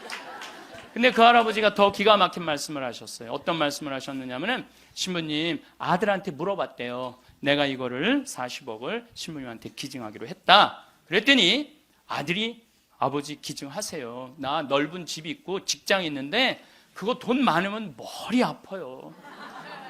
그 아들도 기가 막히죠. 아니 뭐 법적으로 뭐 소송도 한다는데. 그래서 여러분들 제가 말씀드리는 거는 우리가 죽을 때 갖고 가는 게 땅이 아니라니까요. 집이 아니고 재물이 아니에요. 뭐냐면 선행이야, 선행. 내가 뭔가 베풀 수 있는 선행이 있어야 돼요.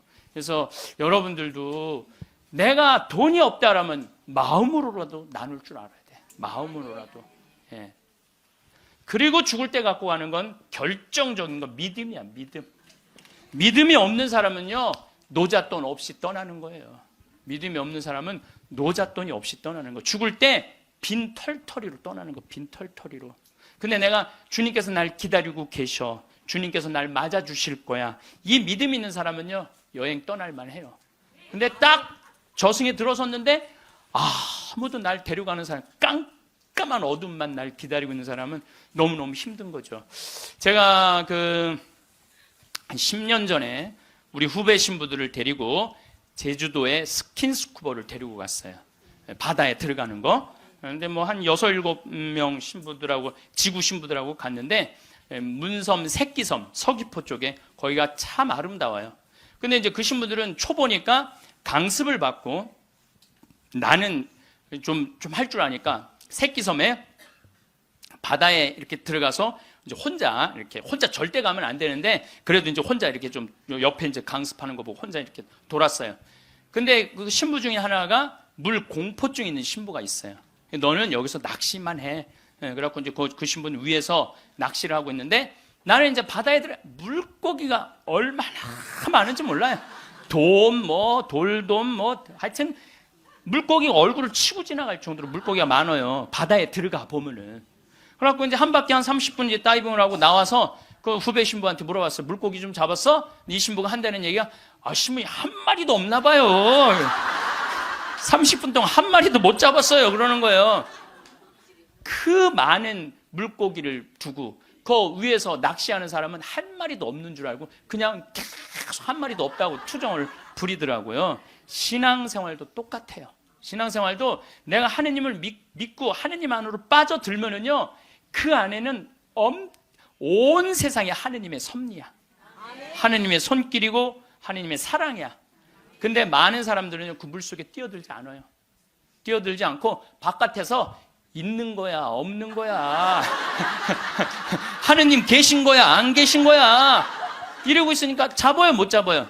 못 잡아요. 여러분도 오늘도 야, 명동에 오늘 그 신부님 강의 간대자. 가자!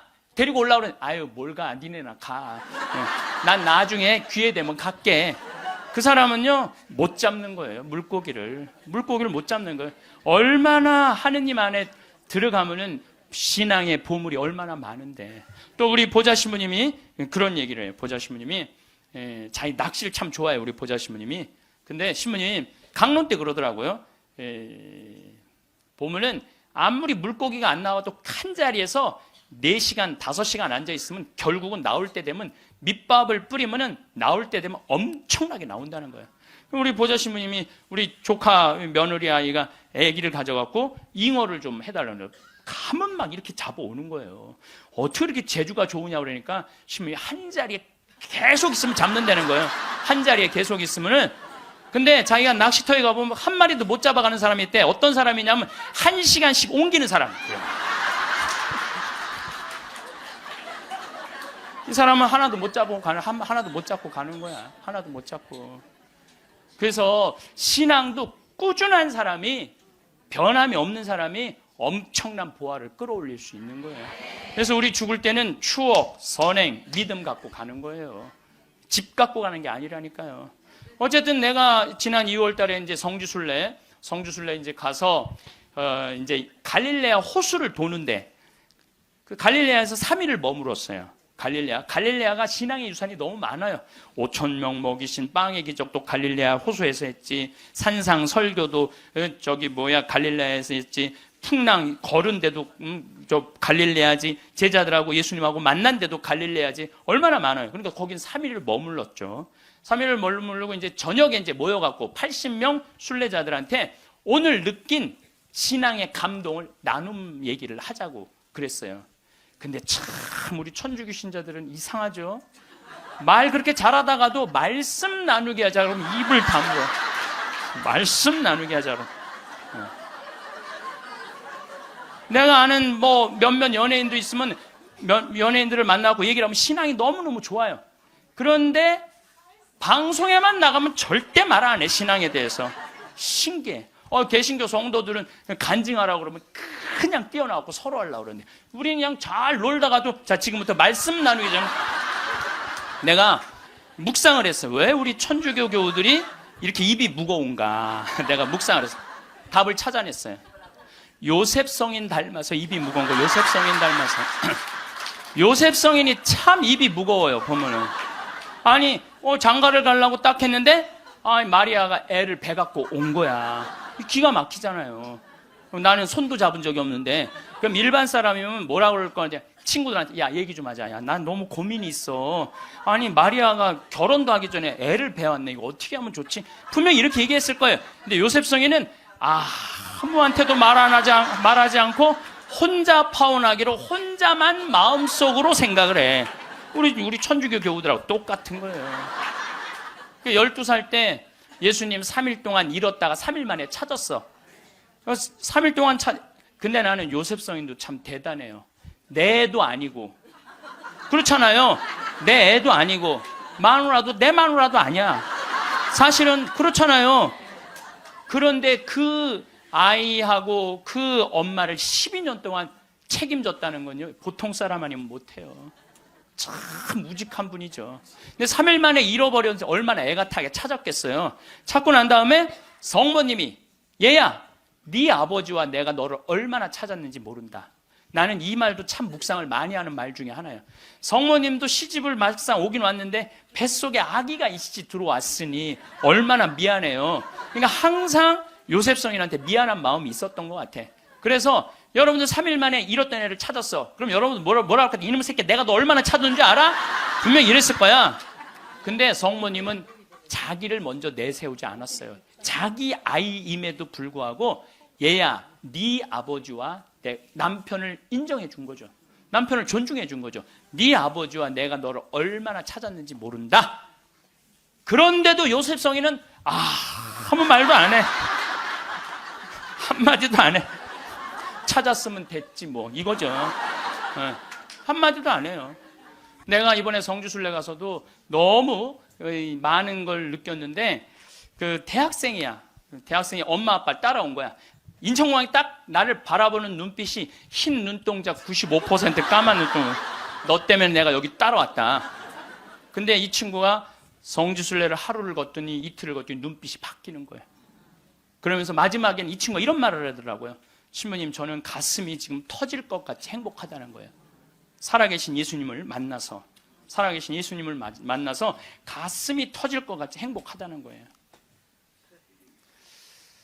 그리고 그 친구는 엄마 아빠가 길을 잃고 공부 굉장히 잘하는 아이였어요. 근데 지금 의대 공부를 한대요. 내가 아프리카에 좀 가서 봉사 좀 하자 그랬더니 그러니까 길을 찾은 거지. 그러니까 여러분들 제발 좀 죽기 전에 가지 말고 언제 가? 지금 가세요. 지금 가세요. 사람에게 휘둘리지 않고 현명하게 세상을 사는 방법은 무엇일까요? 어떤 사람들과 인간관계를 형성하고 있는지에 따라 삶의 행복도가 달라집니다. 불편하고 불필요한 인간관계는 억지로 끌어안고 있지 말아야 합니다. 이쯤 살고 보니 어떤 사람들을 내 주변에 두지 말아야 하는지가 조금은 보입니다. 특히 호의를 권리로 아는 사람들은 상대방의 배려심을 악의적으로 이용하면서 하나를 받으면 둘을 바라고 9을 받으면 10을 바랍니다. 상대방의 호의에 감사할 줄 모르고 바라기만 하는 전형적인 나쁜 사람들입니다. 인간은 혼자서는 아무것도 할 수 없는 존재입니다. 즉, 모든 것은 관계에서 시작되는 법입니다. 그러나 나보다 나을 것이 없고 내게 알맞은 벗이 없을 땐 차라리 혼자 선한 생활을 하는 편이 낫습니다. 그 사람이 설령 가족이라도 오래된 친구라도 관계를 정리해야 될 수도 있습니다. 오늘의 지혜는 나에게 악영향을 미치는 사람을 알아보는 방법입니다. 영상을 끝까지 시청하셔서 여러분은 어리석은 사람의 길동무가 되지 않으시길 바랍니다. 첫 번째, 지갑을 안 들고 다니는 사람은 피하라. 인간관계에서는 여러 사람이 있지만 만났을 때 처음 내뱉는 말이 돈 없어라고 말하는 사람들이 있다. 만약 정말 형편이 좋지 않다면 그런 것은 얼마든지 이해할 수 있다. 하지만 그들을 살펴보면 평소 자기가 하고 싶은 것들은 모두 누리고 삶을 즐기면서도 유독 사람을 만날 때만 되면 돈이 없다 말하고 밥을 얻어먹거나 무언가 부탁을 한다면 그 인간관계는 오래 갈 수 없으니 일찌감치 정리하는 것이 이롭다. 인간관계에서는 서로가 서로에게 잘해야만 그 관계가 오래 유지될 수 있음에도 상대방은 나를 이용하려 하고 있으니 결코 좋은 인간관계가 이루어질 수 없다. 남을 존중하지 않고 자기 자신만을 존중하는 사람은 없는 것만 못한 법이다. 두 번째, 자기 필요할 때만 연락하는 사람은 피하라. 인간관계에서 자주 만나거나 연락을 하고 친하지 않는 사이인데 어쩌다 연락이 오면 서로 안부도 묻지 않고 자신의 요구만 말하는 사람이 있다.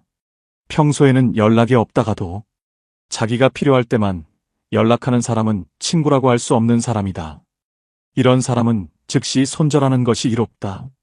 부탁을 들어준다는 것은 나의 재산이나 시간을 써서 남에게 이득을 주는 행동이므로 굉장히 조심스러워야 함에도 불구하고 자주 접하지도 않는 사람에게 이러한 부탁을 하는 사람은 굉장히 뻔뻔하고 자기중심적인 사람일 가능성이 높다. 더 이상 이용당하지 말고 과감하게 잘라내라. 세 번째, 종교나 정치적 신념을 강요하는 사람은 피하라. 사람은 모두가 같을 수는 없다. 결국 사람 간의 관계는 서로의 다름을 인정하고 다른 사이에서 관계의 가치를 얻어가는 것이다. 따라서 크게 아무리 자신에게 좋다 한들 남에게 강요해서는 안 되는 법이지만 그 중에서도 종교나 정치적인 신념은 결코 강요해서는 안 된다. 이런 사람을 계속 만나는 것은 매우 피곤한 일이고 실제로도 인간관계에서 신념으로 인해 다툼이 일어나고 주먹다짐으로 번지기까지 한다. 이런 사람들을 맞춰주기 위해서는 내 신념을 속이던지 신념을 포기해야만 한다.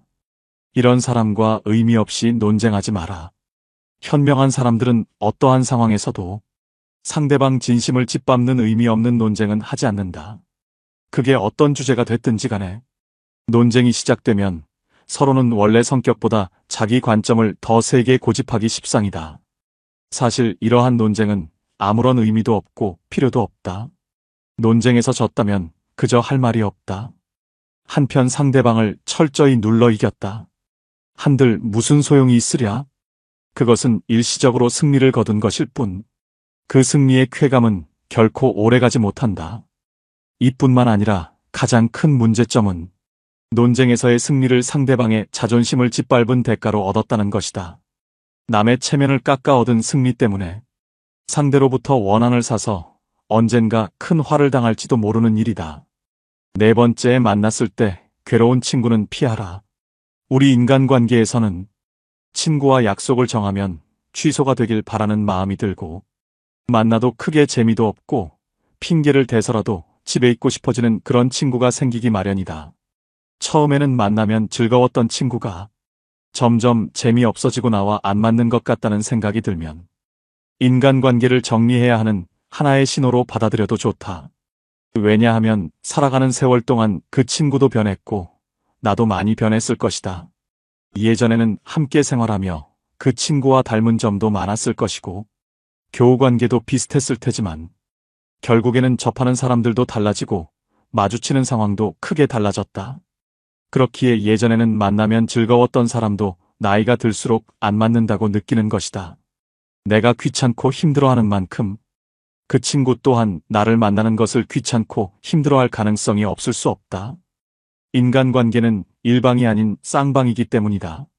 따라서 그와 나 자신을 위해서라도 조금씩 연락을 멀리하며 서서히 거리를 두는 것이 어떨지 진지하게 고민해보는 것이 좋다. 다섯 번째, 남의 고민을 가볍게 여기는 사람은 피하라. 이 세상에 무거운 고민과 가벼운 고민은 따로 존재하지 않는다. 내가 느끼기에 별게 아닌 고민도 남에게는 죽는 것이 나을 정도로 힘든 상황일 수도 있기 때문이다. 왜냐하면 삶의 무게는 상대적이라. 사람마다 각자가 느끼는 삶의 무게는 제각각 다르기 때문이다. 이러한 사실에도 불구하고 항상 자신의 고민만 중요하고 남의 고민 앞에서는 그런 거 가지고 뭘 그러냐는 태도로 일관하거나 남의 고민을 두고 너가 멘탈이 약해서 그래라는 둥 배려가 없이 자기 하고 싶은 대로 말하는 친구와는 계속해서 고민을 나누거나 기쁨을 나눌 필요가 없다. 남을 존중하지 않고 자기 자신만을 존중하는 사람은 없는 것만 못한 법이다. 나 외 다른 사람을 존중하라. 상대방이 어떤 사람이든 그 사람을 고유의 인격체로서 존중해 주어야 그 사람의 마음을 열 수 있다. 아주 어린 아이조차도 자신을 존중하는지 아닌지를 100% 직감할 수 있거늘 사람 간의 기본적인 존중이 없는 사람이 세상에는 정말 많다. 남을 존중하는 가장 쉬운 방법은 그 사람에게 마음을 표현하는 것이다. 마음을 표현하지 못하는 사람은 가깝게 두지 말고 내 자신이 그렇다면 고쳐라. 고마우면 고맙다고, 미안하면 미안하다고 큰 소리로 말하는 것이 올바른 인간관계의 기본인 법이다. 감사할 때 마음으로 고맙다고 생각하는 것은 감사 인사가 아니다. 남이 내 마음속까지 읽을 만큼 한가하지 않다. 감사를 표현하지 않는 사람을 멀리하고, 나 역시 남들에게 감사를 표현하라. 남의 즐거운 점을 보거든 같이 기뻐해주고, 남의 슬픔을 보거든 그를 위로해 주어라. 남의 고통을 즐거워하는 자가 있다면 존중이 없는 자이다. 남의 부덕한 행위를 기뻐하는 것은 부덕한 행위 그 자체보다 더 나쁘고 교활한 행위이다. 다른 사람의 고통과 불행을 즐거워해서는 안 된다. 이런 사람이 친구라고 생각해 본다면 내가 고통받고 있을 때 그들은 속으로 웃고 있지 않겠는가? 6번째, 약속을 쉽게 어기고 가볍게 생각하는 사람은 피하라. 어쩔 수 없이 사정이 생겨서 약속을 한 2번 정도는 어길 수 있다. 하지만 사정이 있더라도 미안해해야 하는 것이 인간의 도리이고 반복되지 않도록 주의해야 하는 것이 인간관계에서의 예의임에도 불구하고 약속을 어기는 것은 물론이거니와 약속을 했다는 사실조차 잊어버리고 상습적으로 약속을 어기는 사람이 있다면 그런 인간관계는 하루빨리 정리하라. 인간관계는 절대 일방이 될 수 없다. 서로가 서로를 존중함으로써 만들어지는 관계에서 나를 존중하지 않는 사람을 억지로 데리고 갈 필요가 없다. 당신은 존중받을 권리가 있는 사람임을 결코 잊지 마라. 7번째, 자신의 푸념만 계속하는 사람은 피하라. 예나 지금이나 우울하지 않은 사람은 드물다. 모두가 우울할 때가 있고 그 우울함을 위로받고 싶어 한다. 하지만 이러한 푸념도 그 상황에 맞게 해야 하는 것이지. 상황에 맞지 않는 푸념은 다른 사람에 대한 배려가 없는 사람이다. 나는 상대방과 즐거운 시간을 보내고 싶은데 상대방이 매번 자신의 우울한 점만을 계속해서 말하는 것은 나에 대한 배려는 온데간데 없고 그저 자신의 나쁜 감정을 버리기 위한 쓰레기통으로 생각하는 것이다. 상대방이 나에게 버린 나쁜 감정을 받아들이면 감정 쓰레기통이 되는 법이다. 그저 안 받으면 그만이니 그 사람과의 관계를 재설정하는 것을 진지하게 고민해 보아라. 이렇게 자신의 슬픈 감정만을 버리는 친구는 멀리하고 잘 들어주는 친구를 가까이 하라.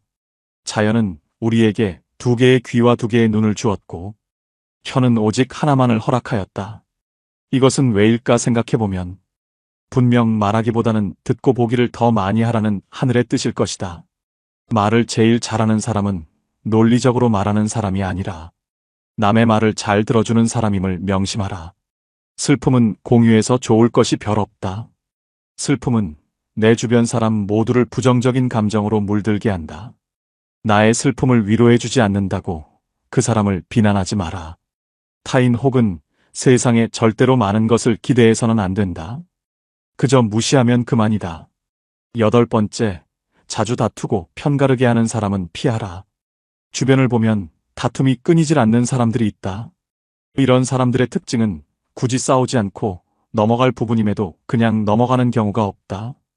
또한 같은 인간관계에 속해 있는 다른 사람과 다툰 후에 자신의 편을 들어주기를 강요하여 다른 사람을 곤란하게 만든다. 인생을 살아가는 데 있어서 우리가 만날 수 있는 사람의 수는 지극히 한정돼 있다.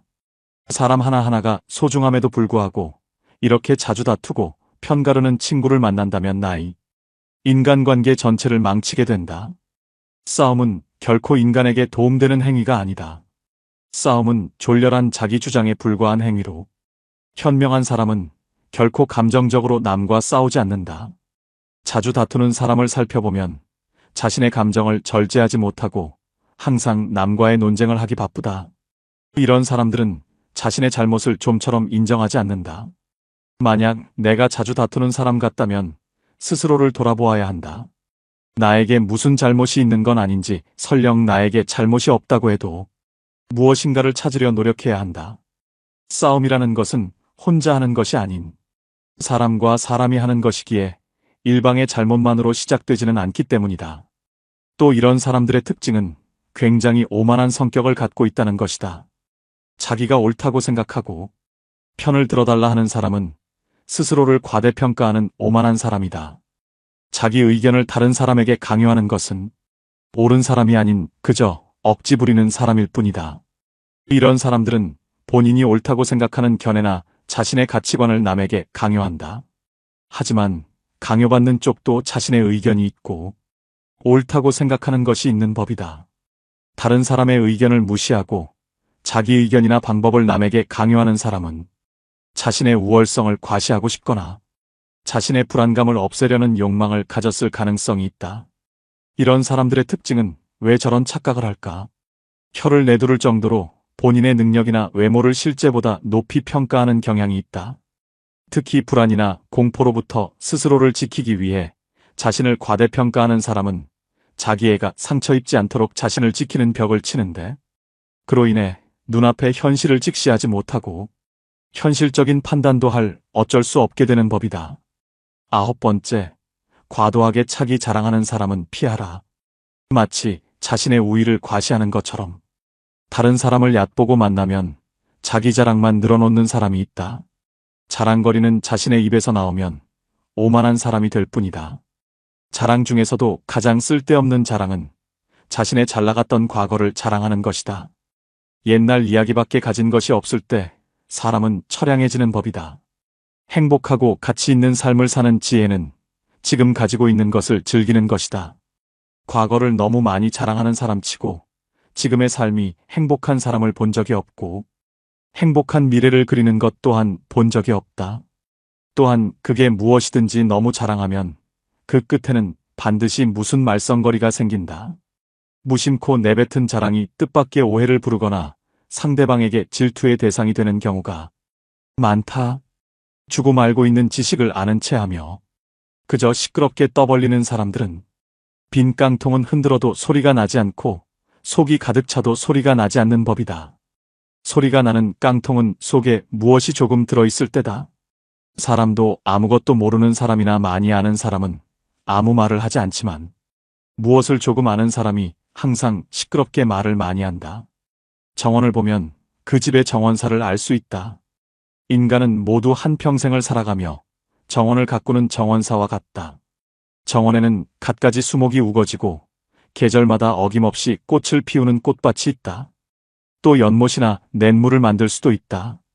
그리고 항상 나무나 잔디 같은 것을 관리해야 한다. 입으로 자기의 공적을 자랑하고 자신을 능력 있고 훌륭한 사람으로 보이게 하는 것은 결코 어렵지 않은 일이다. 그러나 정말로 인간의 가치를 증명하는 것은 실제로 쌓아 올린 성취밖에 없다. 정원은 실제로 쌓아놓은 성취이다. 지금 막 만들기 시작한 정원이라도 한 번만 보면 믿을 수 있는 정원사인지 아닌지 알 수 있다. 또한 나 자신의 겸손함을 유지하라. 물이란 본디산 정상에 머물지 않고 계곡을 따라 서서히 흘러가는 법이다. 이처럼 진정한 미덕은 다른 사람보다 높아지려고 하는 사람에게는 결코 머무르지 않으며 겸손하고 낮아지려는 사람에게만 머무는 법이다. 자화자찬하지 마라. 자기 칭찬을 좋아하는 사람들이 있다. 남에게 자기를 칭찬하게 해도 좋으나 자기 입으로 자기를 칭찬하지 말고 자기 자신에게 배워라. 인간은 모두 스스로에게 배울 점이 차고 넘친다. 10번째, 같은 고민을 계속 말하는 사람은 피하라. 고민을 털어놓는다는 것은 조언을 듣고 싶어서라기보다는 그저 일위로를 받고 싶은 경우가 많다. 남에게 위로받고 싶은 것은 인간의 당연한 성격으로 나쁜 행동이라고 볼 수는 없다. 하지만 매번 만날 때마다 응석을 부리는 어린아이같이 매번 똑같은 고민을 말하는 사람이 있다. 또한 고민을 얘기해서 그에 맞는 조언을 해주려 해도 이미 자기가 정해둔 대답이 나올 때까지 말을 빙빙 돌리거나 화를 내면서 자신이 정한 답을 말해주길 기대하는 사람들이 있다. 다른 사람의 고민을 듣고 무조건 좋은 얘기만 해주는 것은 일시적으로는 좋을 수 있으나 결국 그 사람과 나의 인생에 도움될 것은 없다. 따라서 진짜 절친한 친구거든 진심 어린 조언을 하라. 또한 결점을 친절하게 말해주는 친구가 있다면 이런 사람은 반드시 가까이 하라. 달콤한 음식은 몸에 해롭고 입에 쓴 음식은 몸에 좋은 법이다. 말도 이와 마찬가지이다. 사람인 이상 결점이 있기 마련이다. 이런 결점을 말해주지 않고 모든 언행을 칭찬해주는 자는 나의 발전에 도움이 되지 않는다. 내가 잘못된 길로 빠지지 않도록 결점을 친절하게 말해주는 친구를 가까이 해야 한다. 오늘 지혜의 말씀 어떠셨나요? 탈무드가 말하는 인연을 끊어야 하는 인간관계 유형을 확인하다 보니 떠오르는 주변 사람이 몇몇 있습니다. 이 영상을 보시는 분들은 아마도 사람 관계에 있어 상처를 많이 받으셨던 분들이라고 생각됩니다. 저 역시도 상대를 좋아하는 마음에 계속해서 잘못을 용서해줬지만 이 진심이 전해지는 경우는 드물었습니다. 내가 이렇게 용서해주면 상대도 분명히 깨닫고 뭔가 변하겠지라고 여기겠지만 실제로 상대방에게는 만만하게 비춰지는 게 현실입니다. 정말 본인을 위한 선택이 무엇인지 잘 헤아려 보시고 과감하게 끊어야 될 인연이라면 미련 남기지 말고 놓으셨으면 좋겠습니다. 대신 주변에 좋은 사람들과 건강하고 의미 있는 관계를 다져 인간관계에 있어 만족스러운 삶을 살아가시길 소망합니다. 오늘 시작된 작은 변화가 결국은 인생을 바꿀 것입니다. 오늘의 지혜가 인생의 길잡이로서 통찰력을 깨닫는 삶의 지침이 되셨으면 좋겠습니다.